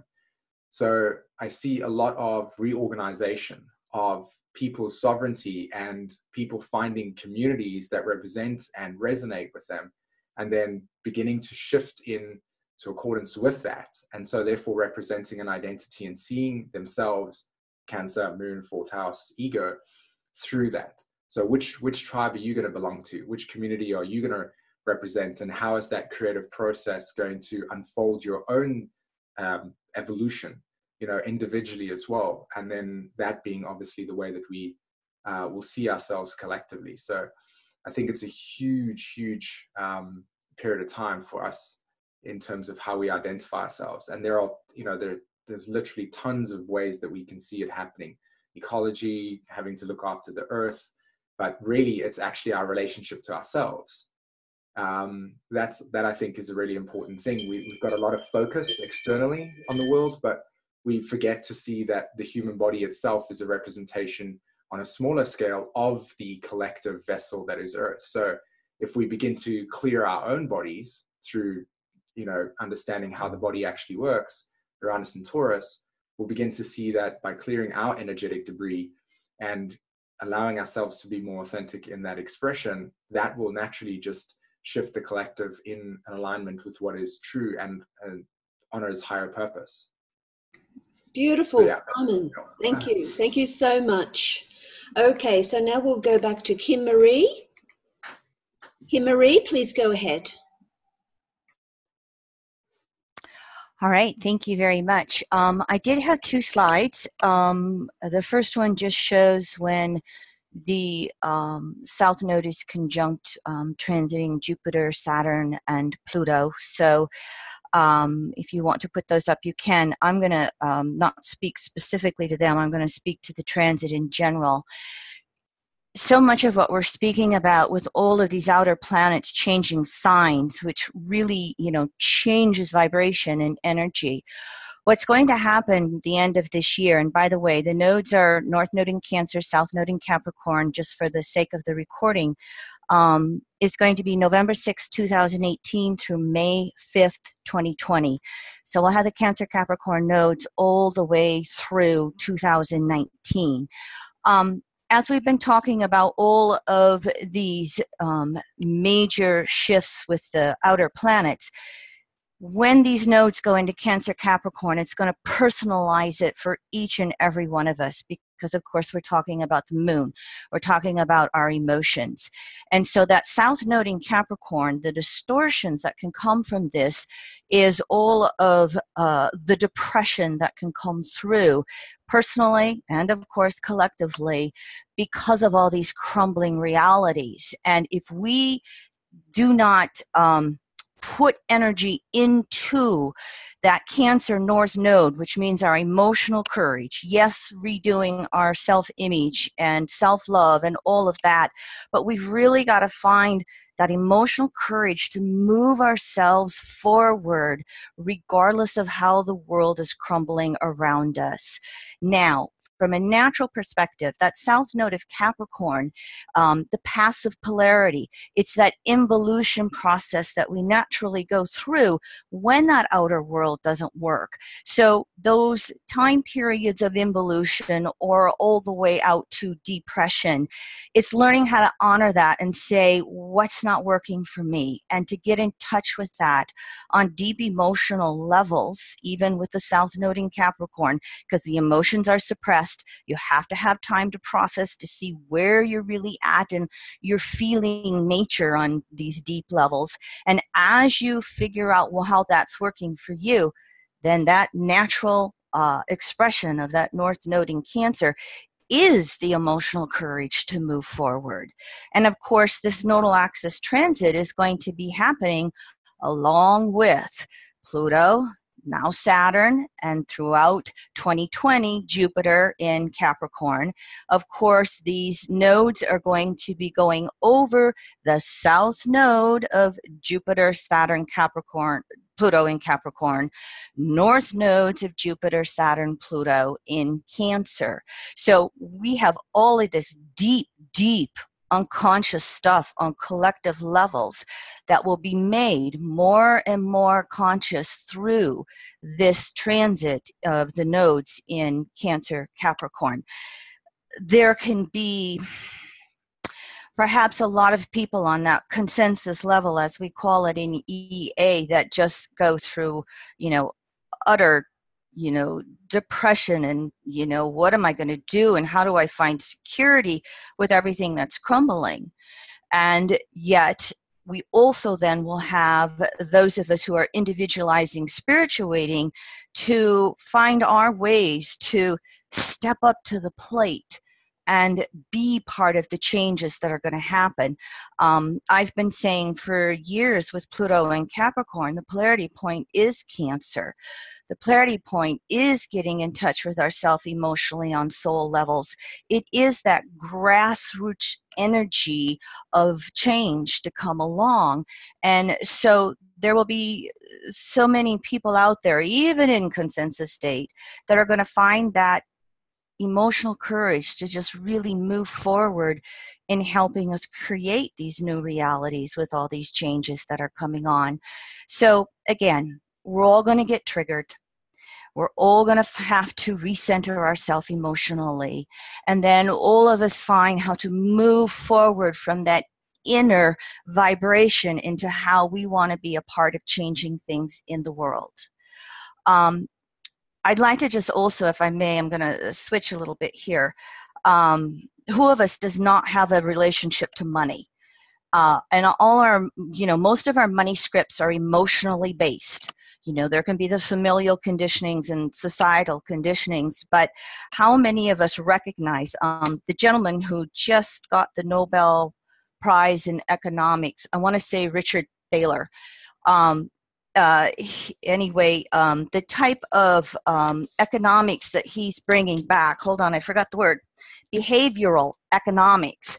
And he won the Nobel Prize here a couple of months ago because he's saying, listen, all of our economic models say we act as rational human beings. We don't. We are very irrational in our relationships with money.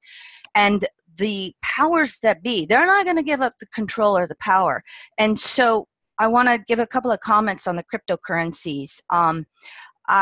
It's going to be utterly dependent upon whether or not they remain decentralized, because there have been, for the last few years, global meetings going on by all the largest financial institutions around the world, and of course that involves a lot of the US institutions. They are really looking at how can they take cryptocurrencies and really digitize the US dollar.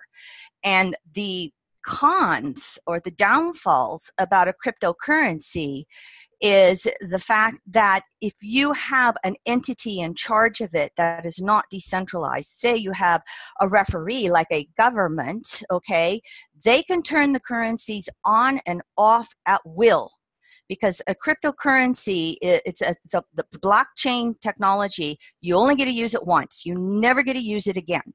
So I am more of a fan, as I've studied this through Pluto and Cap, I'm more of a fan of, I'm fine staying with our currencies that we have. It just needs to be a more diverse decision-making, like a city or a county or even the states. So these cryptocurrencies, I'm just a little weary. And by the way, Bitcoin isn't the only one. There's hundreds of cryptocurrencies that are out there right now.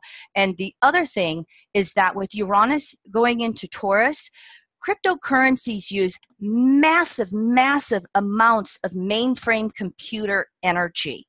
They are hugely disrupted of green technology. They are not green. They are not green because of how you use them. Where, I mean, if you just compare it, say, to dollars or yuans or whatever, there's just a huge difference in the amount of electricity and energy that's needed to run cryptocurrency technology, single, usage technology versus a computerized dollar, etc. So as these nodes then go through Cancer, Capricorn, we're going to have, if you would want to, Linda, I had 2 slides for the nodal axis, and one is just transits with the nodes, and again, Jupiter, Saturn, Pluto, and the other one is the nodal axis transits to the US chart, because again, the July 4th charts have 7 planets in cardinal signs. So the nodal axis here for United States citizens are really going to have us as a group of citizens deciding basically whether we're going to be inclusive or exclusive. And as you've watched all of this collective shadow come up, and the things that we have seen in the last couple of years through what's happened in conservative politics in the US, it's not very pretty. It's kind of ugly. But I have a hope that with these nodes in Cancer, Capricorn, we'll really see that broader part of the collective that says, wait a minute, I got to love my brother, I got to love my sister, regardless of their race or their religion. I really feel that that's the larger part of the US and hopefully the larger part of global citizens. We can rewrite that through the nodal transit in Cancer, Capricorn. The potential is there. We'll see what happens. The danger and the downfall, of course, is another war. So stay tuned. We'll all find out, but go forward with as much self-love as you can, being what you want to see on planet Earth. All right. Lovely. Beautiful, Kim-Marie. Thank you so much. You actually ended a little bit early, so thank you for that. Okay, so now we go to the Q&A section. We are running very late, so whoever wants to leave can just X off. Whoever wants to stay, we've got some prepared questions, or we can take some questions and comments from the audience. So how about we have one prepared question? So Carlee, could you read that out, please? Sure. So a prepared question that any of the panelists are welcome to answer. So do you think with Scorpio's ruler, Pluto, being in Capricorn, that's the reason why we are seeing the law, authorities, consequences involved so heavily now with all of the sexual scandals that are coming out?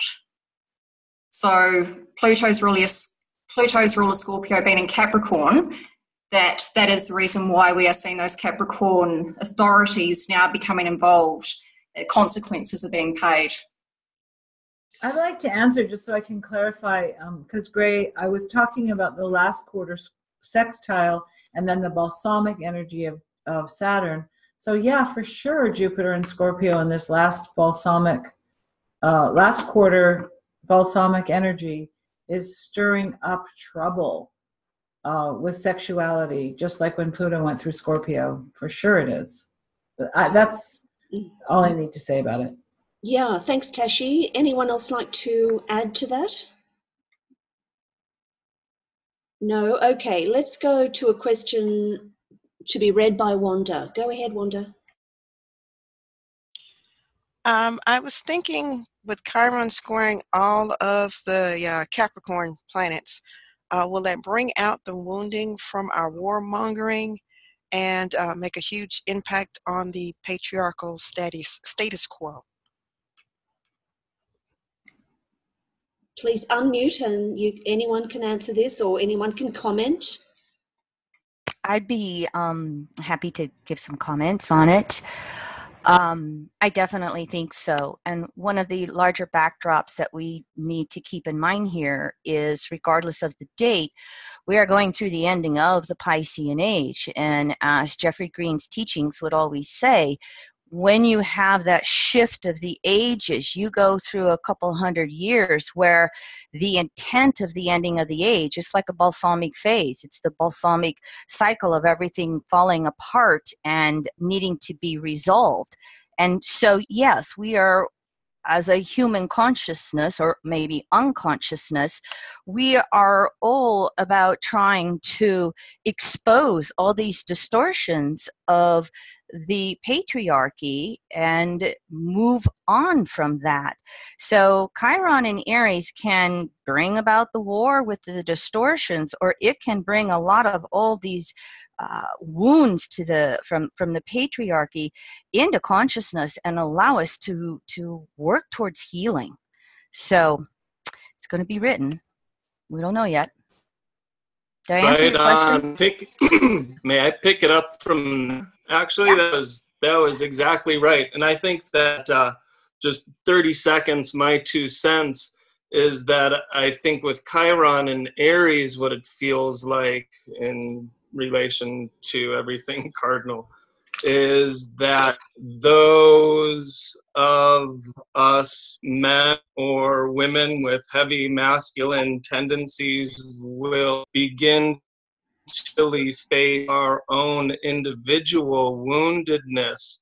And then as every individual sits on their couch and deals with their woundedness, as just to use the story of the conference, when we emerge from that, there's a reclaiming of our power. There's a reclaiming of the healthy, more divine aspect of true masculinity, or what that impulse and motivation really is.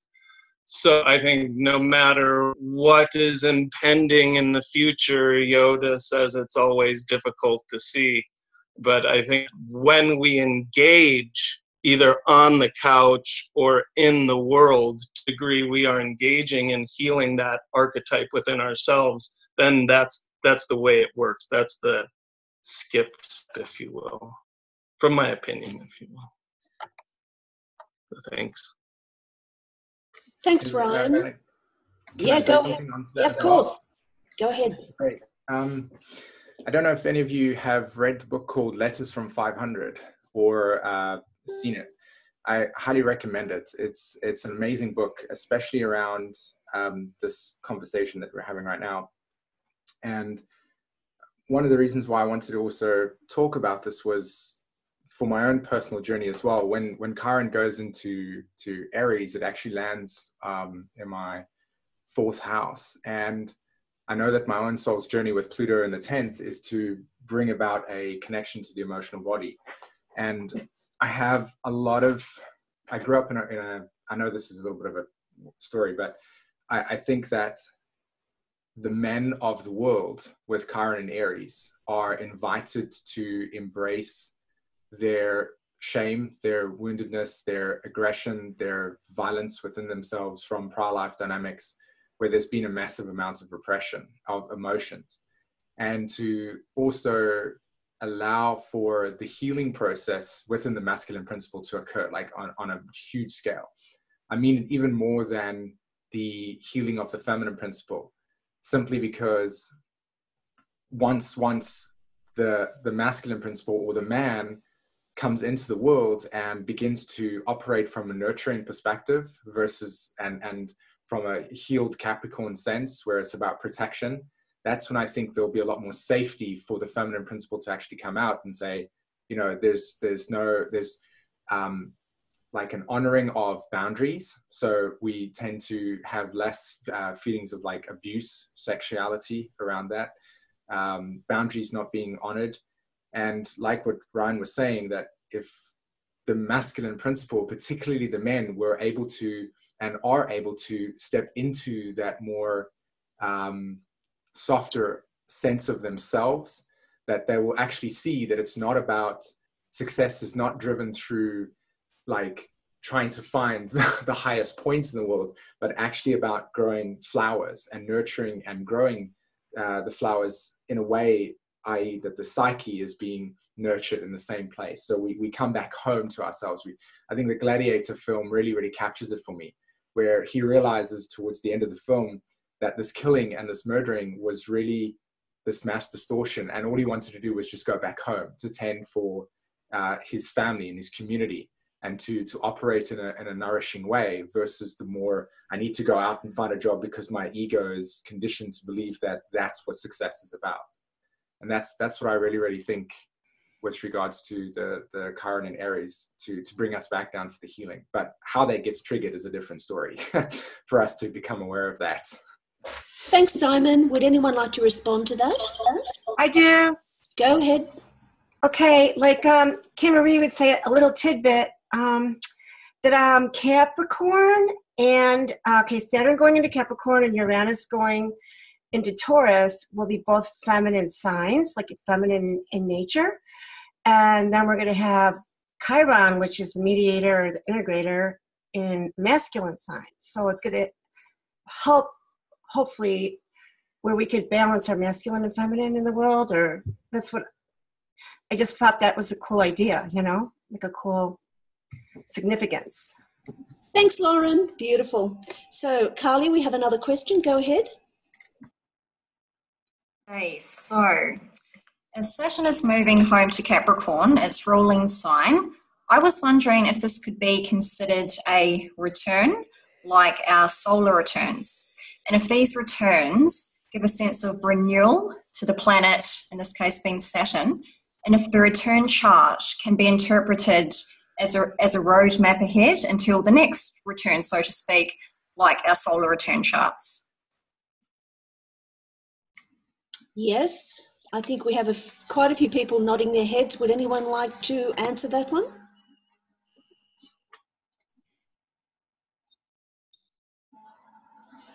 So it's like a 29-year return chart, right?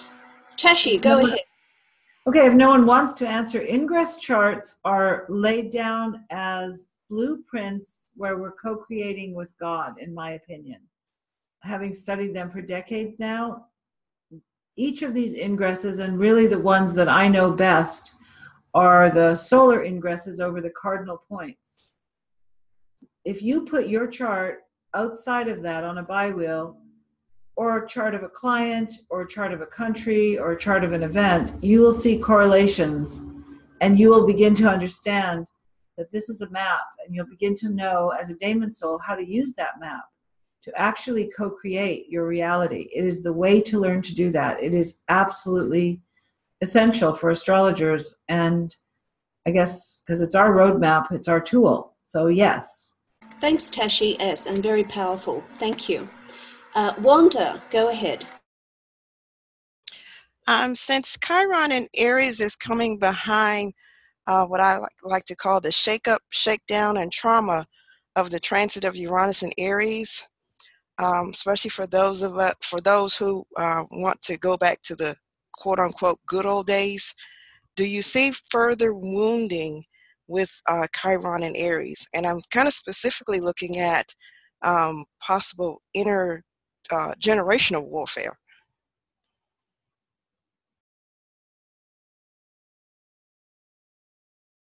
Could you clarify what you mean by generational warfare, please? A lot of the younger generations are pretty angry in terms of how our elders have handled resources and the situations that they're finding themselves in, the economic environment, the student loans that they've had to take on, and the laws that are being made now that are basically criminalizing, young people trying to make it. So that's what I mean. Yeah, great. Kim Marie, did you have something to say about that? Sure, because I have some of these young bloods in my life. And so I've spent the last few years really quizzing some of these young adults in this Pluto and Scorpio generation specifically. I actually have a lot of hope with these guys. I'm impressed because in my small little sampling, the ones in my world are not really political, but I'm amazed at how politically astute they are and how much they recognize what is going on. And I was going to look this up and I just haven't had a chance to do it, but that group that society calls the millennials, they're going to be the next wave like the baby boomers were. They are becoming right now the largest voting bloc we have in, at least in the United States, probably in a fair number of countries across the world. And I'm just guessing here, I'm assuming they're Pluto Libras, Pluto Scorpios. These guys, they have their karma to work out with their codependencies and relationship issues, but they are so orientated towards, wait a minute, we have to do what works for all of us or we don't survive. So I do think that there will be some of that, and I think these young ones are going to be rising up, probably a lot of it out of necessity because of what older generations have destroyed and what has gotten to be so extreme in regards to the wealth. I mean, what did I read? I think it's 8 people in the world have as much wealth as 3.5 billion citizens in the world. So 8 people have as much wealth as the half of our population global. These things, when they get this extreme, you've got to have changes one way or another with courage or through necessity. So yes, Wanda, I think these young ones will create intergenerational warfare and end up helping maybe some of us older ones. They're my hope. Thanks, Kim Marie. Here's a question from Mary. I would be interested if anyone would like to take a shot as to where in the transits it could possibly identify with Jerusalem and the US new involvement. Here I have asked this perhaps without bringing politics into it. Mary, are you still there? It's gone. Hi, I'm still here. Oh, hi, Mary. Would you like to clarify this question? Well, I wanted to know if anybody could see anything significantly going on with the transits about maybe doing a chart for Israel and a chart for US, which I couldn't really come up with anything, but to see where there could be some type of connection there, establishing that particular relationship with the US moving into Jerusalem. Anyone like to? Could anybody maybe do a chart of? Go ahead, Mary. Go ahead. How could a chart be constructed, possibly to see what type of chart would be used to see the correlation between the U.S. and Jerusalem at this time? Can anybody do that? Yeah, Mary, it's a mundane chart, and there's Nick Campion has a book of, it's called the Book of Mundane Astrology, I believe, or Mundane World Charts, and I'm sure that chart is in there. And so you just do a bi-wheel, and also in our Ingress chart, what I was saying is when we have Saturn and Pluto in the 7th house, our international relationships with others and our foreign affairs with others, both the Aries and the June Ingress, both of them, the summer solstice and the spring equinox, show a lot of tension with other countries. But you can look those planets up, and astro.com has them. They're around. They're in books, and they're on the internet. Thanks. Okay. Do you have a link? Do you have any links to that, or no? I could try to find it for you. I could try to find you the Jerusalem chart. I'm sure it's around. I'm sure I've looked at it. In fact, I know I looked at it, but I don't remember it right now. Okay. Thanks. Thanks, Mary, and thanks, Tashi. We have a question here which I've typed out to make it easier for everybody. So if you'll just take a minute or two just to read this question, and whoever would like to respond, please unmute yourself and go ahead.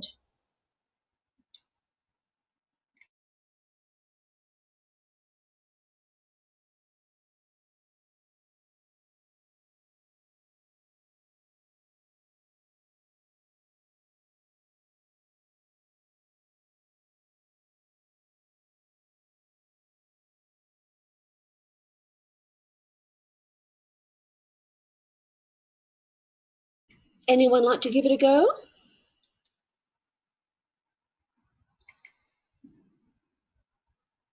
Steve.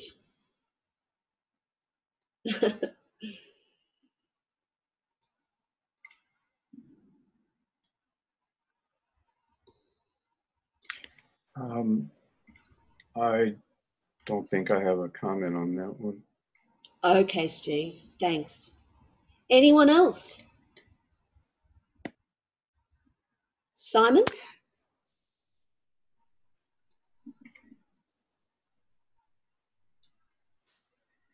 Kim-Marie here if SÍmÖn doesn't speak. Yeah, go ahead, Kim-Marie, please. Thank you.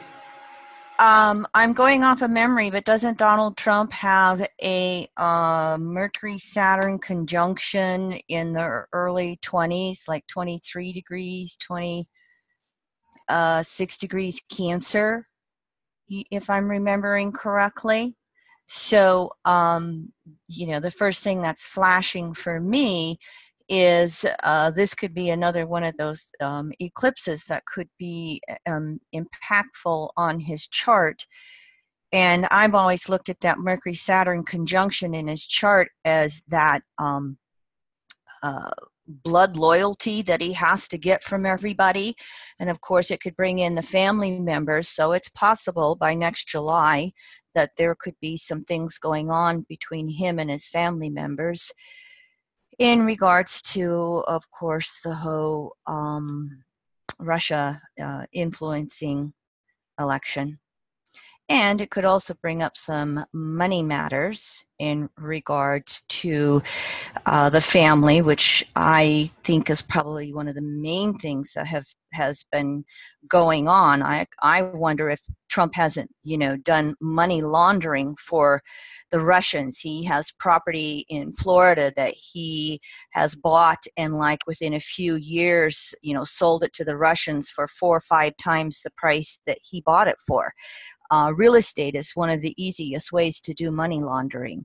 So Capricorn, the family pocketbook, who knows? That's from, and again, just the thought that first popped in for me.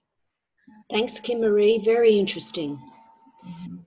Okay, any more comments on this one? And we'll go to another question.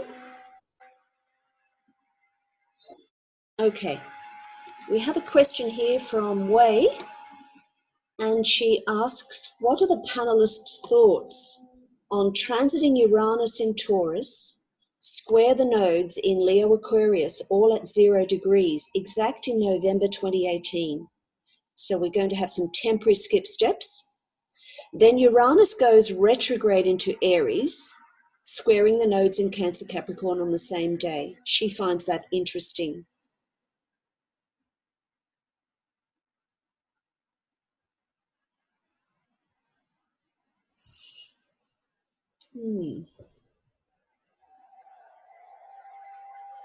Anyone like to give that one a go? You know, I want to just thank everybody for talking so much about what's been on my mind about the money destabilizing. Because at first I thought, wow, maybe the Queen of England's going to die. Oh, she will. Astrologers think funny thoughts. And so I looked at William's chart, and I didn't see it in there. And I haven't had a chance to look at her older son's chart or her husband's chart yet, but I've been wanting to. And then I just think that what everybody has been talking about cryptocurrency and about us really working hard to make changes. Kim Marie, you're so right about it. It's really been on my mind that that's what's going to happen. And I actually had forgotten that Uranus is going into Taurus. And I wanted to say something about this as well. I go to something called quantum energetic healing, where in Europe they have these machines called sensitive imagos. And the sensitive imago machines, they treat your cells with energy and light and sound. And you can see them fixing your body, and they can diagnose you the same way a medical doctor would have diagnosed you. And they use them in Prague, they use them in Eastern Europe, they use them in Europe in hospitals. And we're moving to healing our bodies with light and sound. And I just think that all of this Uranus and Taurus, SＩmÖN, you said it so well, it is going to be the public realizing you don't have to use even plants necessarily. You can use light and sound. We are made of light and sound. We're beings of light and sound, especially we're stardust, you know. So this, for me, this Uranus and Taurus change, there's just a lot of things going on. The Sun-Pluto-Venus conjunction on January 9th, it's bewildering me. It's such a big deal, and we can't yet see it. And so I know that there are these talks because I work with people at pretty high levels sometimes here in LA. I'm just exposed to them, and they've been talking to me, Kim Marie, about these talks that are going on at world levels about changing our currency and to cryptocurrency, and they're trying to figure out how to do it and all of the variables. And I asked one of these heavy-duty players the other day about it, and he said it's not quite yet. But at the last time he told me it was very soon. So they're in these talks. And I think your question, Wei, is that it's all going to be a huge multi-dimensional. Rose said it too. There's a lot of shifts coming. We've all been saying it. So it's just been such a pleasure to be here with Young and just all of us, you know, thinking together. Because I think we can so help each other see more clearly if we share our thoughts, share our perceptions. Thank you, Tashi. Thank you, Linda. Go ahead, SImÖN. Yeah, I was going to say, I wanted to add to a couple of things that were said, as well as that chart that you just brought up, because I noticed that you had emailed us that chart as well. What I noticed with Uranus squaring the nodes, and also the nature of course, what's going to take place after that, and Jupiter being at the last degrees of Scorpio, you know, and with my investigation of the cryptocurrency, and I've really tried to look, I've actually looked at it here in Sweden as something quite interesting, especially the way that the Swedish government slash, I don't know, the people that decide to influence the country in whatever comes their way, they've developed certain applications and certain structures here that show and reveal the cryptocurrency technology. And so, like, when I see cryptocurrency, I see more of the technology that's behind it and what it's actually representing. I see Bitcoin or cryptocurrency itself as a manifestation of the energy. Whereas if I had to take the attention away from that and see it in different ways, there's a lot of people that are wanting to create eco-villages here in Sweden, in which the whole entire thinking pattern behind it is, how do we decentralize the way that we as human beings interact, i.e. bringing more sovereignty? And then that as we recognize and understand and begin to develop an ego structure that is around sovereignty, how do we then see our individual expression come through that? So each of us have a different creative process. And because of that different creative process, how can we as like a small community bring different like skill sets in? So I see a lot of like 2018 and going further, and especially with the Uranus squaring the nodes and the nodes going into Cancer Capricorn, is how are people going to find the relationship between oppression and freedom? And what types of choices and situations will people be in, as well as the choices that will lead to finally having to break out of that. So just as an example, with there's a, I don't know what the actual, let me just look it on my computer over here, what the actual name of it is called. No, can't find it. Anyway, there's a web browser, that's what I was talking about earlier. There's a web browser that was developed by a bunch of people that said, it doesn't matter if net neutrality exists in this way, we'll just find a way to, you know, decentralize that behavior pattern and create, because it's all for sovereignty. Like, people are not going to take this quote unquote patriarchal way of being anymore and live under oppression. It's just not there. The tipping point is going to occur, and people are going to be waking up through intense experiences.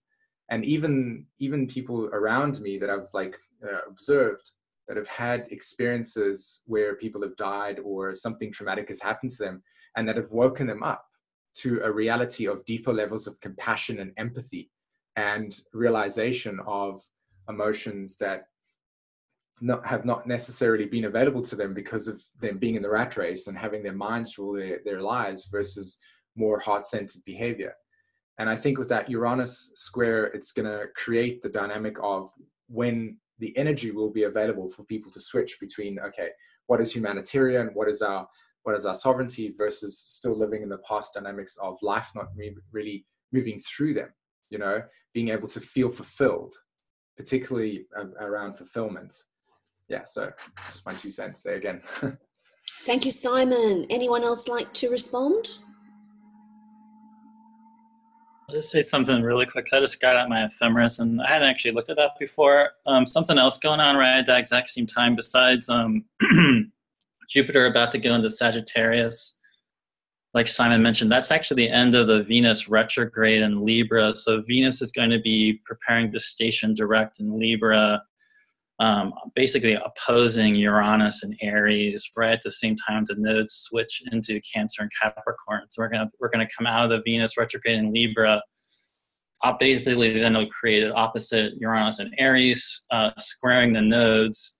And then that previous question about the partial solar eclipse aligned with Pluto and Pluto being on the nodes of Pluto lining up with that eclipse.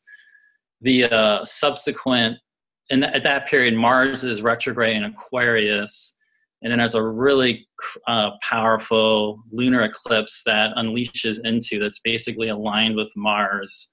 Mars is exactly on the opposite the sun. It's like the rebirth of Mars retrograde in Aquarius. So I don't know what to really predict about that, but both of those two questions are just really going to the big dismantling going on. And on individual levels, it's a really huge opportunity for really, it's one of those things I just think there's like really incredible personal growth that can come out of those things, but then really difficult collective events could be going on. I mean, pretty traumatic things. But both of those questions, you know, that one subsequent question, obviously the huge level of Pluto that gets unleashed, because we're talking about the entire arc of the entire evolutionary arc of Pluto, the entire south node of Pluto being unleashed, you know, along with Saturn and south node of Saturn and Jupiter around there too. And then that the last question Wei was asking, once you get to the point where Uranus is squaring the nodes, you know, Uranus really comes to the forefront. And then with the Mars retrograde and Venus retrograde are linked in with both things. So I think they're just really critical times to be paying attention and, yeah, it's going to be a really huge period of time. That stretch of time there that you're talking about, those months there. That's all I was going to say. Thanks, Gray. It was good to hear from you again. Fantastic. So we have been recording for 3 hours and 7 minutes. So any final questions or comments? How about just a final statement from each of us? Steve, would you like to just say a quick...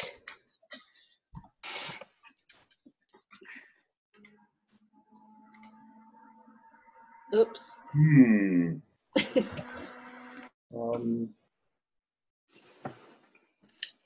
This has been very interesting experience, and sharing the different perspectives and different viewpoints on the topics of change. I've heard some underlying commonality, and so I've experienced different people's takes on the change that's going on. To me, we're in a, I don't know that it's unprecedented because I wasn't here.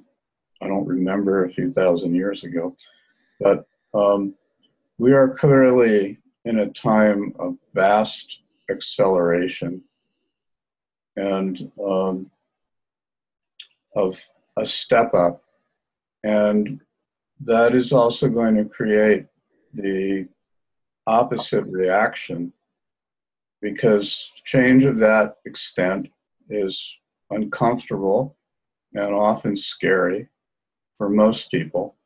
And so we all have different strategies for coping with that. One of the most obvious ones is to just take as many billions of dollars as you can for yourself and try to ward off to become immune to what's going on. But I think that's even going to have its holes in it in the long run.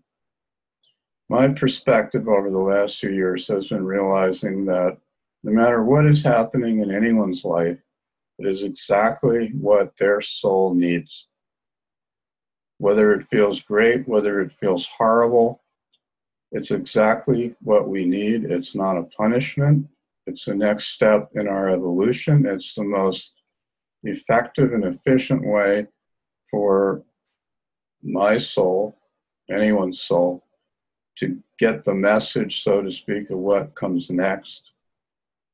I'll wind down here. But I also find more and more that it's not about having to show up and make myself go through the changes and so forth.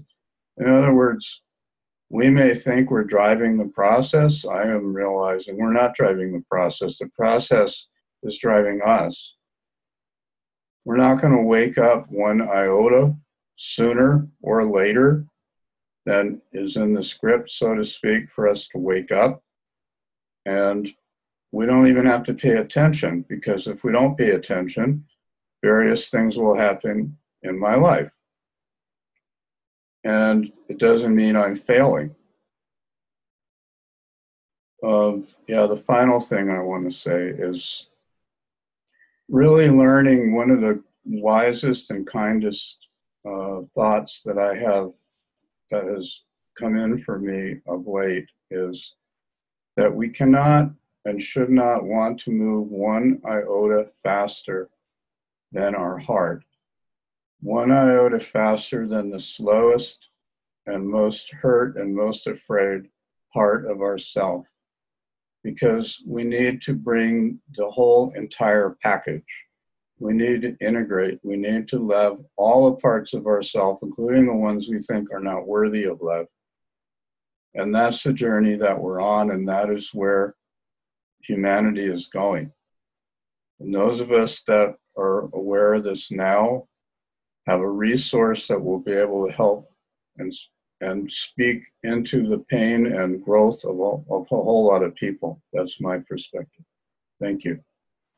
Steve, thank you very much. I love listening to you.